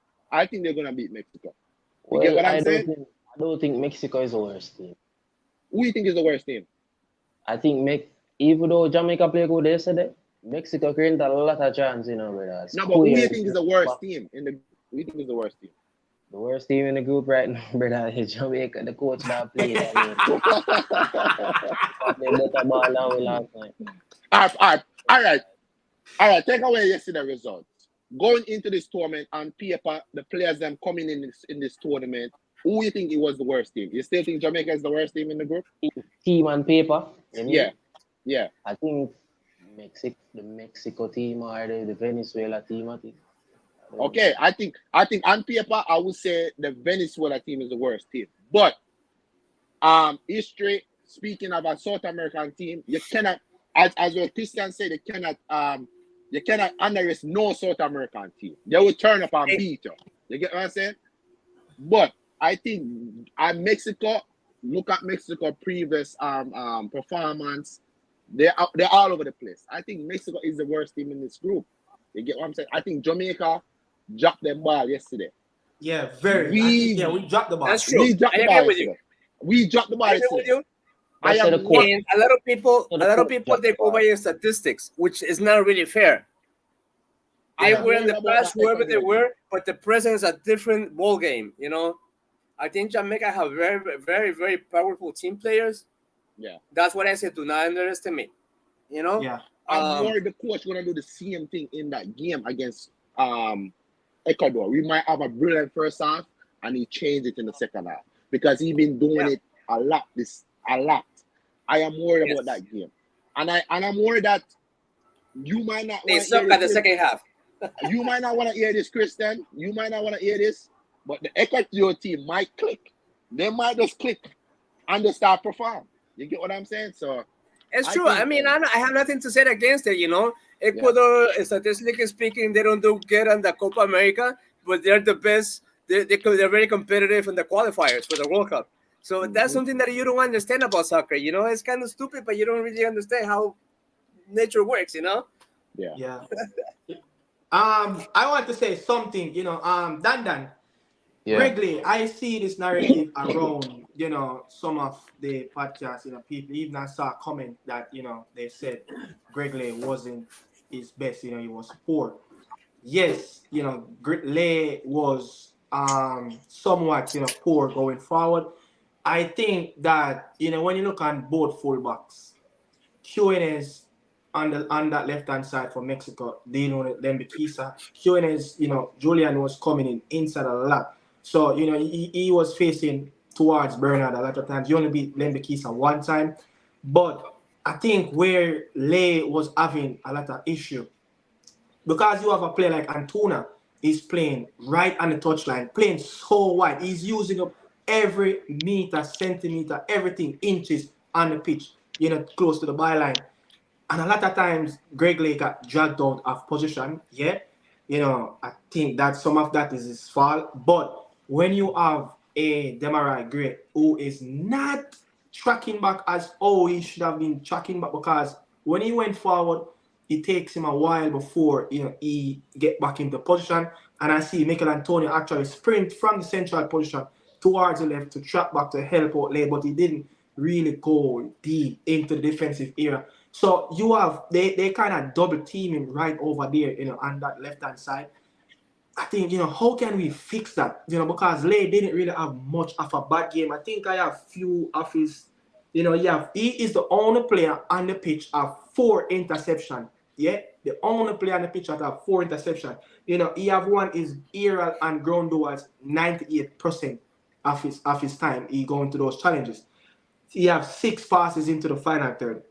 He only disposes one time, you know, and he had only one accurate cross into the box. But I mean, Dan, how we can fix this issue, you know, when we have a player like Demarai who is not up to par 100% with his fitness, because they will double team Gregley again. You know, you're going to have a player like Preciado. You know, you're going to have a player like, who played on that right hand side, for Ecuador. Is it Sarmiento? Christian? No, the German kid. Oh, yeah, Boa. George Boa Boa, played George that, Boa. right? So you're going to have those players that are going to be constantly pressuring Gregley. You know, Dan, how can we fix that issue like that? How could we fix this issue? Yeah, with the lay, he kept Like I he, in said, the game. They kept double teaming him, and he wasn't getting much support because as a in a not Hector. What's his name? Pinnock have to be dealing with Santi and actually the run from the midfield from Oberlin Pineda. So he constantly have to be looking at 2-3 other players making runs from the midfield. Meanwhile, Gregley is like he's struggling out there on the wing. Yeah. well, I think it's When it comes, you know organization. what I'm interested in Hold seeing? on, Christian, 1 second. Let Dan get this point out. With Gregley over there, because most of the attack was over that side. I think Gregley was under a lot of pressure. Because over there is weird. Over that side of the pitch, where they do most double team with Gray. Yeah. Gray get really a lot of time with the ball, and they run that over the wing that red. I ain't tell you no lie. So I think Gregley was under a lot of pressure, and with the midfield, I think there wasn't like running back that quick to help with the defensive side of that part of the game to help out Gregley. You know what I mean? So I think he play well. He play well. Yeah. And I think just the midfield part of the game where we defend with the double pivot, I think is where they should train together, like in training, where they have to just stay over there as a double pivot. I think that double pivot should move together on the pitch. They should not leave each another on the field unless one go forward. You know what I mean? They should stay together, defend together in that area. So if Gregley in a problem over there, they move over to that side. Yeah. I think that we should like team up. The Mexican name of three player over there, we have three player over there instant ready to defend and for bite list. Yeah. So I think that's where we would get help. Yeah. Francis, welcome to those first time on the Academy House and actually Daniel Football Show, man. Welcome. We're talking about, the Gregley, he was having a lot of pressure in terms of Jorge Sanchez and Antuna overlapping down that right-hand side. How we fix an issue like that? Because Gregley, he didn't that bad because he is the only player, as I said before, won 4 interceptions in the game in that back line, yeah? And he have won 98% of his duels, aerial and ground duels. So he was very comfortable. But when you have players like Jorge and Tuna down that right hand side, and then you have Orbelin Pineda, the number 10, drifting over there with the triangle, and sometimes you have one of that double pivot, either Romo or Travis, a lot drifting over there. He just cannot deal with 4 or 5 players at one time, and Pinnock have to be dealing with runners in that back line. How can we fix that side? Because it seems like once when Javian Brown was the right back, there was that pressure over there. Now Dexter is over there, it's Simen, but the pressure come over the left hand side now. How can we just fix that so it don't shift back to the right hand side? Blessed good night, gentlemen. Thank you very much, Ricardo, for allowing me to be on your show. Dan, appreciate it. Christian, how you doing, Dan? Dan, big up to everybody in the comments section. Yeah. First off, I personally don't got a problem with the back line. The reason why I say that because I feel like Ethan Pinnock and Greg Lee was double teaming on that side of the field. I feel like Dexter Lambakisa and Deshaun Bernard was double teamed. They were working together as a unit, which the rest of the team needs to work together as a unit. I feel like the back line, they have an understanding between one another. Who's gonna go? Who's gonna stay? Who's overlapping? Who's covering? So I felt like wherever Greg Lee's weaknesses was, Ethan Pinnock picked up for that, and wherever Ethan Pinnock lacked, Greg Lee picked up for that. So they kind of balanced each other out, and that's what you kind of need with your back line. You need them to have good cohesiveness, good togetherness, and those non-verbal cues, they have to be in play, because oftentimes you're not going to get an opportunity to speak about, what we're going to do here. You do it on the training pitch. So I felt like whatever side of the field is you can have an advantage, that's where you attack. And that's what Mexico tried to do. They felt like they had more of an advantage on the Gregory side of the field, but clearly it really didn't work that well.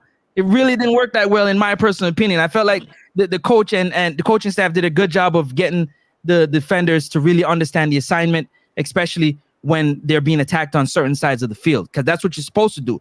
As a good team, you're supposed to look at your advantages and your disadvantages and exploit them. That's the best thing you can do. But to answer Christian, listen, that's how we need to be as fans, the way Christian is. We got to have high expectations and high standards for our team. I'm rolling with Christian. What you talking about? That's what we're supposed to be. This soft, coochie, baby. No, you expect greatness, and greatness alone is what we expect from our national team. Nothing else. So in terms of the reason why I say I respectfully disagree, Paez is a magician in that midfield. We're talking about 17 years old. 17. He's playing on the same level of Williams Jr. and Lamal. You understand what I'm saying? Like, he's, again, being 10 man down is already pressure enough, because you have to cover double the distance as if you had 11 men on the field.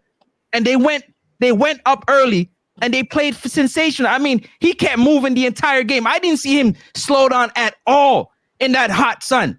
He kept moving. He kept the team controlled. So he can definitely handle the middle of that field. That's somebody that every team must watch out for in this tournament. That 17-year-old phenom. Yeah. Absolute phenom. But you know what I love the most? The only way you know what a player has is you have to give him a chance. And the coach decided, I'm going to give him an opportunity. And guess what he didn't do? He didn't cost the team anything. He didn't cost the team at all. He enhanced the team. That's why I'm so high on that play. I mean, I watched him play and I was amazed at the way at 17 he handled the pressure of such a game, of such a moment. We're talking about Copa America, outside of the World Cup, the biggest tournament in the world. And he showed up in a major way. Given the opportunity, I like to say preparation meets opportunity. He was prepared. He got the opportunity, and he showed the world just how good he really, really is. It's only one game. It's one game. Can you imagine if Valencia did not go down? What type of game he would have had? Now, but think Francis, even though, you know, Francis, even when Enna went down, Ecuador have like a good 15-20 minute game period where they could have at least get that goal. Facts. Him, Sarmiento. I mean, them boys is. I'm talking about the average age of that team is 24 years old. Come on, man. That's what I'm talking about. I think that Ecuador team and US is the youngest in the tournament. They came. Nick, you know, as I said that still, you know, as me that watch a game on and off. You know, me think at the time I realize Manny get retired early on. But I mean, I say Ecuador a play ball. I never know see a 10 man on the field. Never realize, bro. So and them get couple chance well, bro. To score. Enough chance. Them create. I told you, Christian. I told you. Christian, you want to say something? Let Christian get that run. Man, Francis, it's a pleasure meeting you, kid.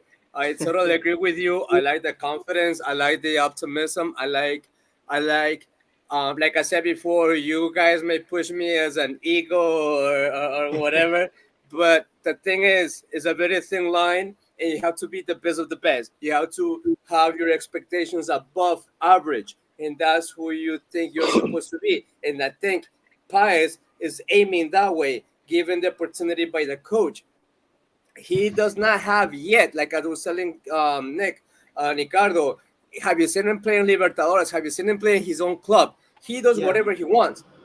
However, he's limited right now. Maybe because of the whatever happened yesterday, Valencia stepped out, whatever the circumstances may be. But yes, I agree with you, Francis. And so is Jamaica. We have to aim very high, regardless. And there's no room for mediocrity. And you know, it's a competition. It could be even bloody by all means. But yeah, man, you have to bring the best of the best who you are, and that means money too, Because if Pies does well, he's gonna make a whole lot of money. If Antonio scores against Ecuador, he's gonna make a lot of money. And I love that kid. I like him. And and my hopes and my best wishes and my best bios are for Antonio, for your team, guys. Let it win the best of the best on that tournament and that game. Yeah. 1 second. I think I missed a comment. Joe Donut, former player of the Reggae boy, he was asking, if Lowe was injured. Correct me if I'm wrong, Francis. The coach said in the press conference that he was out for the 2 days of preparation, so he had some family issues, so he didn't manage to get much preparation on how they want to set up, for the Mexican game. So that's why, Damon Lowe didn't around the starting lineup. That answer is for Donovan Donut, coming, I think it was like 30 minutes ago, but I just remember. But Francis, your thoughts though around the game, especially that first half, because the first half finished 7-7 apiece on shots towards goal. How we missed our opportunity against a poor generation of Mexican players. Honestly, I have no idea. I felt like there was no togetherness between. First of all, the right side of the field for me was totally out there. I don't know what the coach is doing. We did not play on the right. There was nothing on the right side of the field. Respectfully, you can't have a player like Shamar Nicholson collecting the ball on the right side of the field and expect him to 1v1 take on the play. It's not going to happen. So you completely eliminated the right side of the field. Yeah. You can't have Dexter being a right back playing right midfield and right winger at the same time. He's one person, man. One person. He's not Superman. He's one person. It can't happen. As I talk about the right side of the field, man, now stop your still. But just to watch a game at 35 minutes, 35 seconds, where Lem will get chance to switch the ball quick and hit them, Lem because are wide, and then hold on the ball over the side, and that's our next problem, bro. Like the instinct in the game as the players them to switch the ball, pass, and just transition pass and kill the team. And the coaching to work on them there. Yeah. Did you see a difference, Francis, with the two midfielders? Because no one see them this time in a double pivot. Casey Palmer. You see it as a positive, of intent, try to attack a little bit more in that midfielder.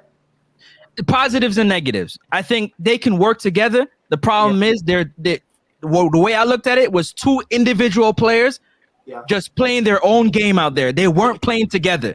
That's true. The two individual players playing two different games. And Casey Palmer, he has got to cut out that damn walking on the field. Oh man, he's not fit. He got to cut out that. Jesus have mercy. If that dude walks anymore. He's not fit. Is he not fit? He's not fit. Look at him. Look at his body language. Every time when the camera went on him, he's like, he's just not fit. Every time he makes a run. And that should be a coach problem. You see that players are not fit. And that's why I'm saying I was Demar Gray. Demar Gray was not fit too. Like he barely was in the game. So that's something that I have to work out with the coach. Like what's going on? Why are we playing players not fit? I don't understand that. Kieran Anderson, Francis, why is this kid is not getting much game time? Again, we go back to the youth again. You're beating my point, and the youth again. The youth, give them a chance to prove their worth. Why are they sitting on the bench? They got energy for days. You got an older Mexican team, and you got young, energetic players sitting on their hands on the bench. Like, man, this stadium is really nice. A lot of people in here. They ain't do nothing out there. And as you talk about young players, what have two good young players I think of fitting on the team from a taller time would use the name on this. Brandon Covers and Delano Splat. Those guys, Delano Splat play for Tottenham. Fulham. And then the beat of the Chelsea side that Whisper play for, the U21s like the balling. And that youth was like drive through midfield in full of stamina. Delano Splat. And I think he get called up last year. In the Trinidad game. And I don't know what Algrim's plan to do. We have a midfield problem, we have young players and And I think this Jamaica team, yeah, Bernard is quite young, around 22. Them the keys are show himself, stamp himself in Yeah. that position. Dixie Yeah. coming in right now, show up forward line. I think this team going forward for the World Cup is supposed to be a young team. We need to implement these young youths from now. And I think that Yeah. is a problem. The I don't coach have needs to confidence. cover I this. don't have confidence that he's gonna do that though. I just don't have a confidence he's gonna do that though. I don't. Because Yeah. these guys they are playing professional ball game, even though they're in the U21s. Yeah. And I think nothing is wrong with the U21s because I was listening to an interview with Trent. He said there's was a lot of player that has his quality, but none of them are playing Yeah, I professional saw that football. interview. No, They just need that. It go back to what Francis said. They just need an opportunity. To showcase their talent.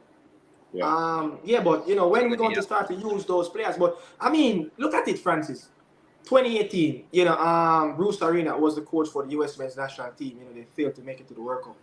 And what they did, they just started to bring through all these young players. They started to ship out a lot of players from the youth academies in the MLS over in Europe.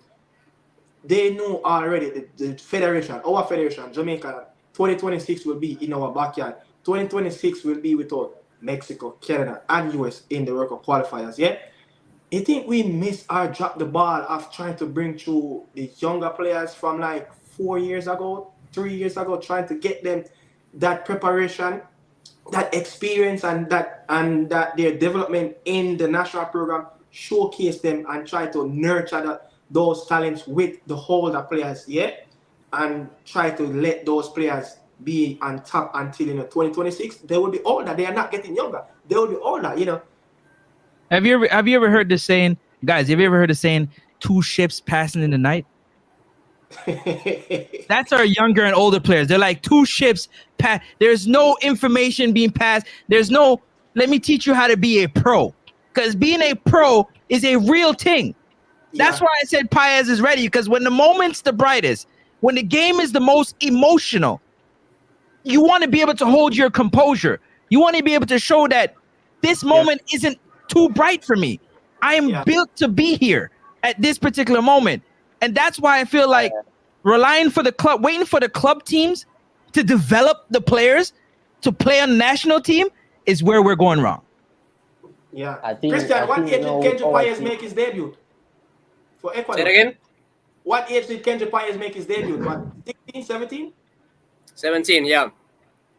Yeah. Just when I he I, just I, I agree with Francis. The pressure is there, yeah, and the opportunity. That's what we both teams they don't have, yeah, and the opportunity is now being well delivered, in a yeah, sense, yeah, for both teams, for Jamaica and for Ecuador, and for other yeah, ones as well. yeah, As a matter of fact, Brazil has Kendrick. That's another kid. He's 17 as well, and they're the two youngsters of the tournament, and that's yeah, something to look at. yeah, yeah, And they're given the opportunity, but the pressure is there, and yeah, it's quite admirable in a sense. yeah. So, Um, guys, the Panama and the Uruguay game about to start, but I have one question for each individual.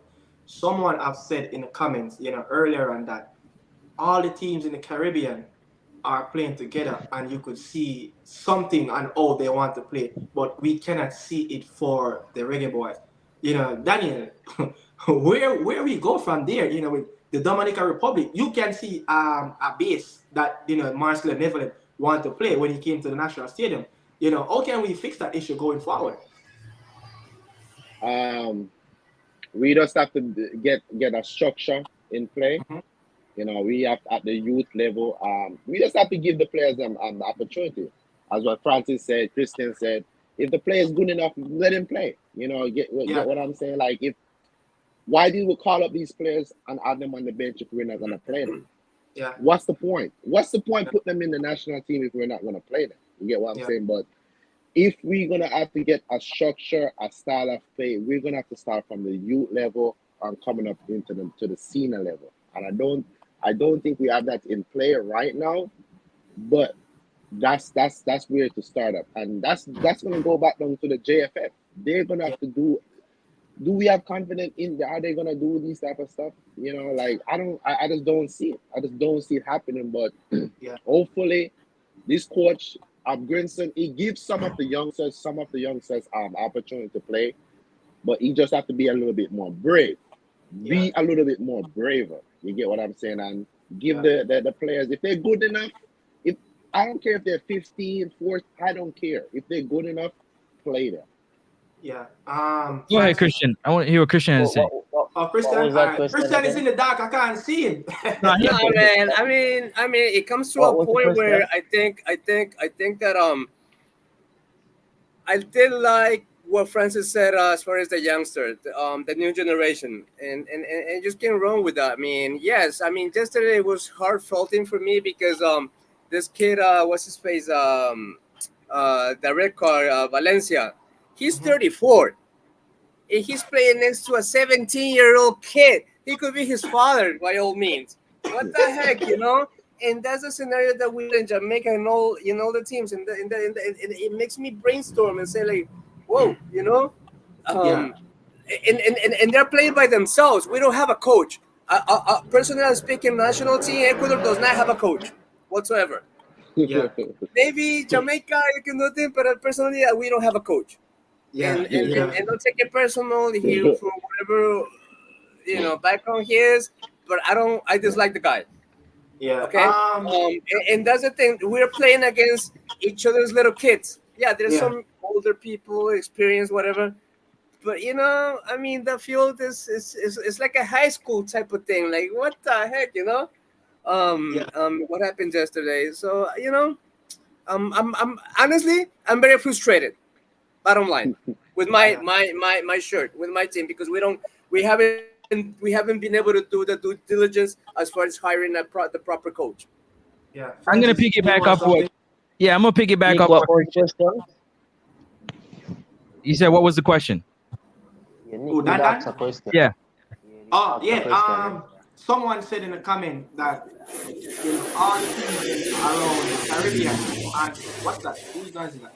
All the teams around the Caribbean and Central America, North America, wherever they are, they have a base, they have a structure. They have that understanding. They have a rhythm of passing the ball around. Towards each other. The combination, they mold together. So that's what I want you to answer about. Francis, you want him go ahead? Then you. No, let me go first. All right.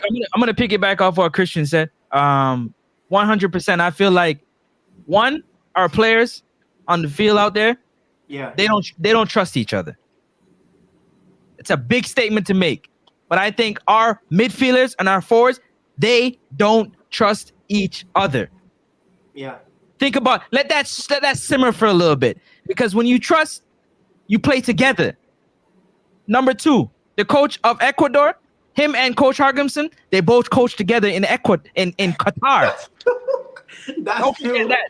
So they That's have the true. same philosophy. That's I'll true. leave you guys with that one right That's there. true. Let's That give you is this. Well, true. They were in You know what I'm Qatar at the same time. That is so true. They don't. with me Dan now, Dan. the reason why other Caribbean countries are play together like that, Yeah.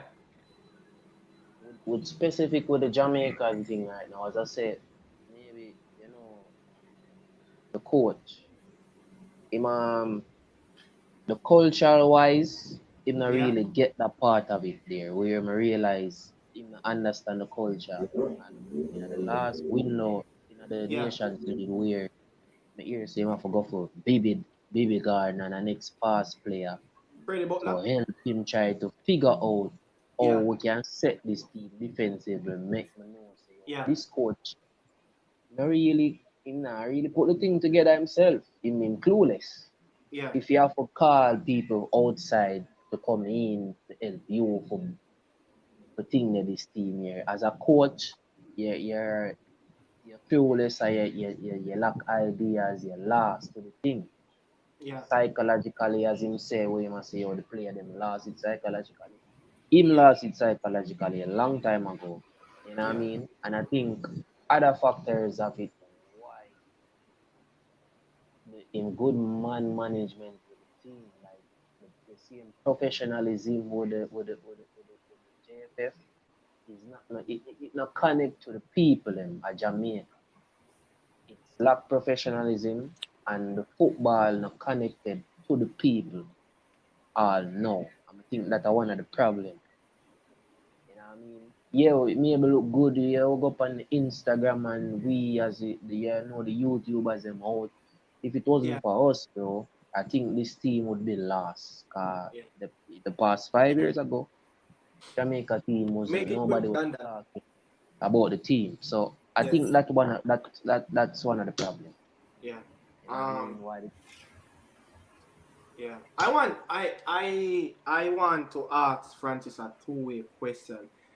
When I did an interview, I don't know if you saw it on my channel, Francis, but I did an interview with someone that's a technical director for a professional club, a professional club and a youth system just like Phoenix Academy.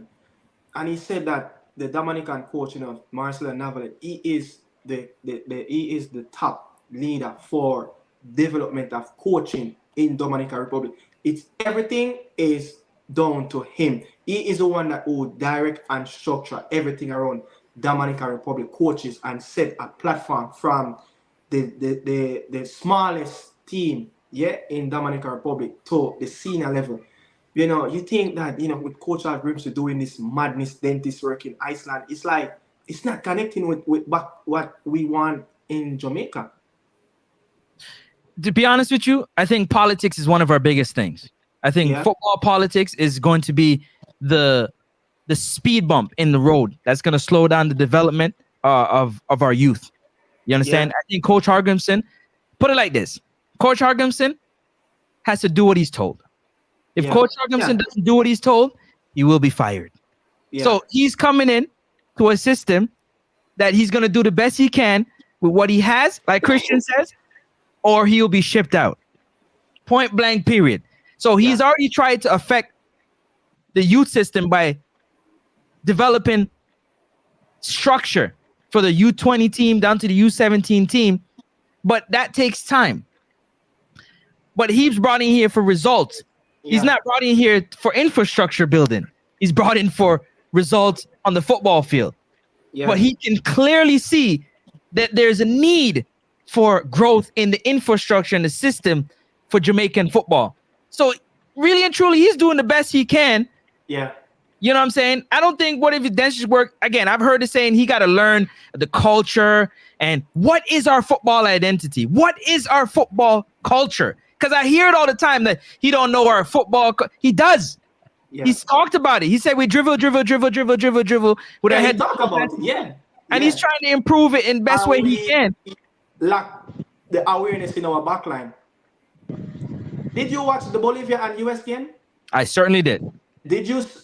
So man for man, Bolivia have better players than Jamaica? No. No way. Look at how the rhythm that they played and they connect the passes together. They actually at one point, they actually outplayed the US in that midfield, But it goes back to trust. We can't do that. Dan, it goes back to it goes back to trust. Guys, it goes back to trust. At the end of the day, the coach can give you the game plan, but you got to go out there and trust the next man standing next to you that he's going to do his job.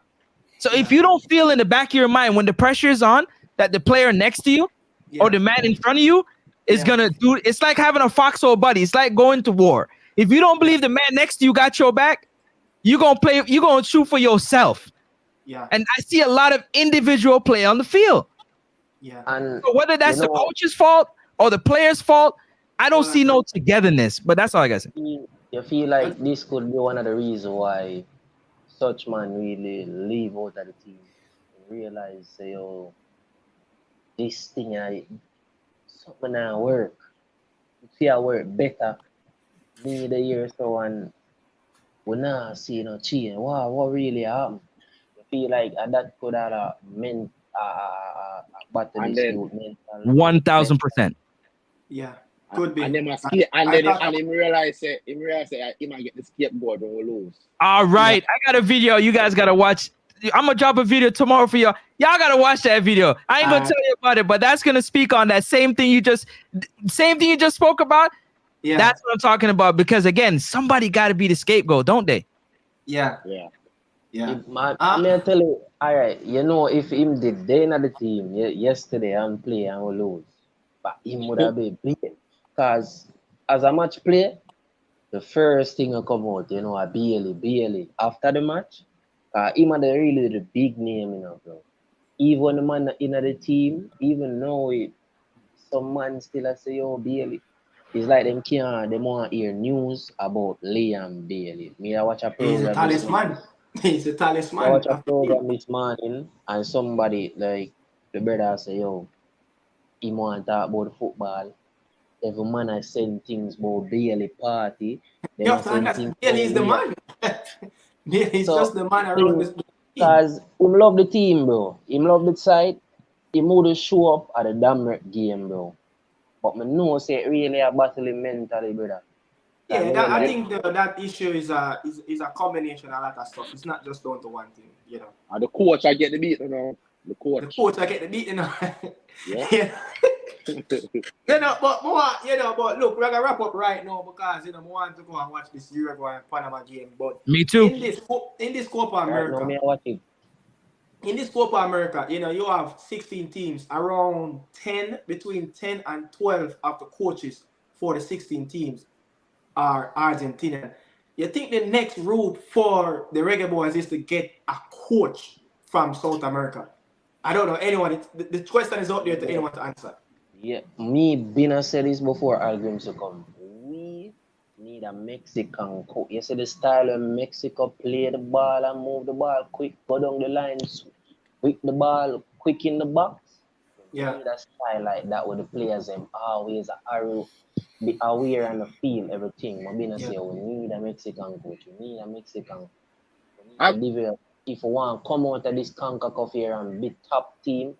After you play the ball game in Mexico, play quick, just 1-2 and move in space, go down the line, create triangles, square in the box, man running, simple ball game. It not, isn't it? I'm gonna think if you get one of them coaches, the Jamaican team would have What you gonna say, Daniel? Now I said we could go back down the route with like a South American. Maybe, you know, it doesn't have to be Brazilian or Argentine. It could be someone from Ecuador, Venezuela. You know, sometimes with somebody with an idea, someone with a philosophy, someone with you know, something different. You know, someone with a structured, you know, with a game plan. You know, someone with a strong character, strong leadership. Someone with a strong character, yes. You know, so it doesn't have to be from a specific here. You know, that style of play. I don't want nobody from Europe. I don't think they understand Jamaica people. You get what I'm saying? A little bit more on that type of background to me. Yeah. Francis, you said you were shaking your hand. No, give Christian an opportunity. He doesn't say anything. What do you think, Christian? You know, you guys are saying it's the ideas there. And only Carlo knows the answer because we briefly spoke about this the other day. In my country, there's a club called Independiente del Valle. Mm-hmm. Pretty much, they changed the whole game scenario in South America. That's where Kendrick Paz is coming from. That's Moises Caicedo came from. That's Hincapié came from. All these big players, they came from the same club. Yeah. Well, politicians, yes, because of the money and this and that, yada yada. But you need a proper discipline to have the plan and the business plan. But first of all, not sport, the business plan to develop and to bring these young kids from 8 years old.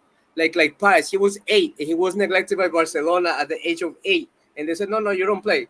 What Independiente did? Come aboard. We'll train you. We'll make you the best of the best. And every way and every sense of the word. So I guess that's what not only Jamaica, that's what Bolivia, Venezuela, even Argentina, that's what they need. The same business structure to hire youngsters, young kids, hungry kids, to by all means, Independiente del Valle, they just bought a club from Colombia, so that's gonna be the next team in the Copa Libertadores and South American Cup from Colombia, and they already have another club in Spain. So this club is making a whole lot of money. And developing young players. For young players. Don't buy players, don't buy people don't buy foreigners, don't buy create them, make them from your own homeland.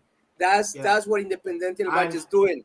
They look out, they're outsourcing these youngsters from the country, and they make them the best of the best. That's Kendrick. Look at Kendrick, 17. He's already worth 20 million. I remember telling people, you know, Independiente Valley have 16 players that developed in their system that went to the last World Cup in a 23-man squad. More than half. That's pretty much the Ecuadorian team, if you look at it. Yeah. From one club.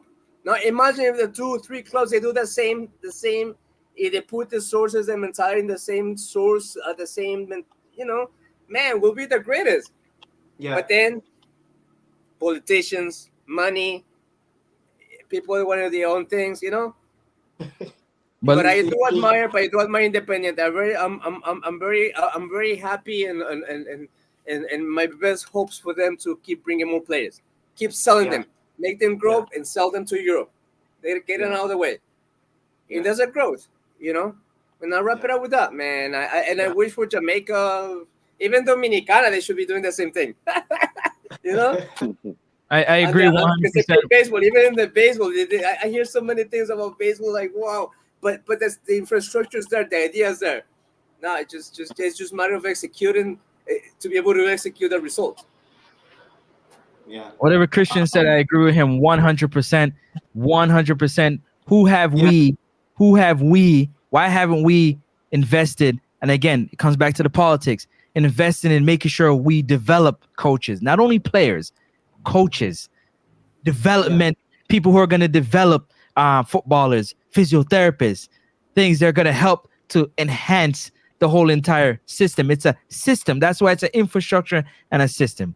Christian, I'm with you, but appreciate everybody. You know what I'm saying? Yeah. Dan, big up yourself. Nicara, big up yourself. Love Dan. Appreciate the conversation, man. We all love the game of football, which is amazing. And I look forward to the game against Ecuador. Now, listen, on Wednesday. I like your thought, but I think we're going to beat you. Peace and love. Best back, brother. Yo, bless up, Francis. Yeah, man. Yeah, man. And the next look at point still, bro. You see, in Jamaica, I think we should have a club where the best two clubs, we have the best set of players there, man. Like, you know, you have Mount Pleasant is one. You pick up a club in town now where you have Arnett Garden.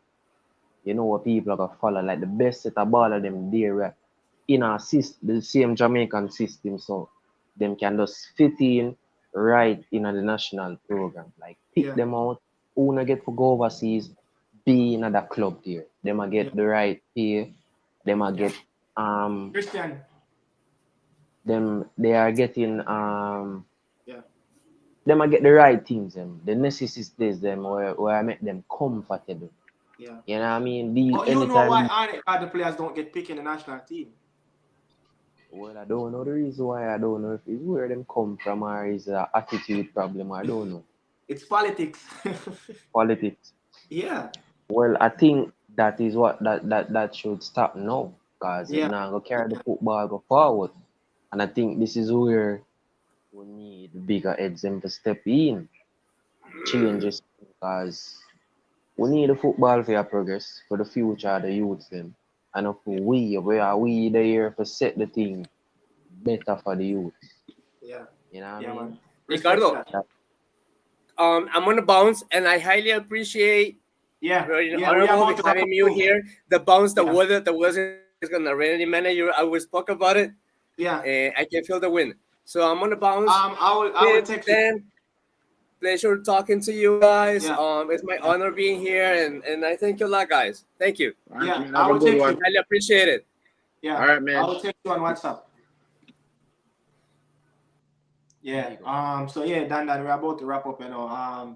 15 minutes into the Uruguayan game. I want to go and see that game, but yeah, man, Dan, respect for your input. Really appreciate it, and we catch up again. Yeah, man. Big up, man. Man. Daniel, your last say, wrap up. No, Look out for Wednesday. Wednesday, everybody, I got mash up, but no people bless up on yourself, and thanks for checking in the show. This is the Nick and the Dan podcast. They don't know, Yeah. but don't forget, people, smash up the likes on both. Yeah, don't channels. forget. Conversation was so Subscribe. nice. Yeah. Oh, who scored? Varela scored? Yeah. I think Varela scored, So yeah, I'm going to watch that game. It's going to be a very good game, the Uruguay Panama game, But yeah, man, respect.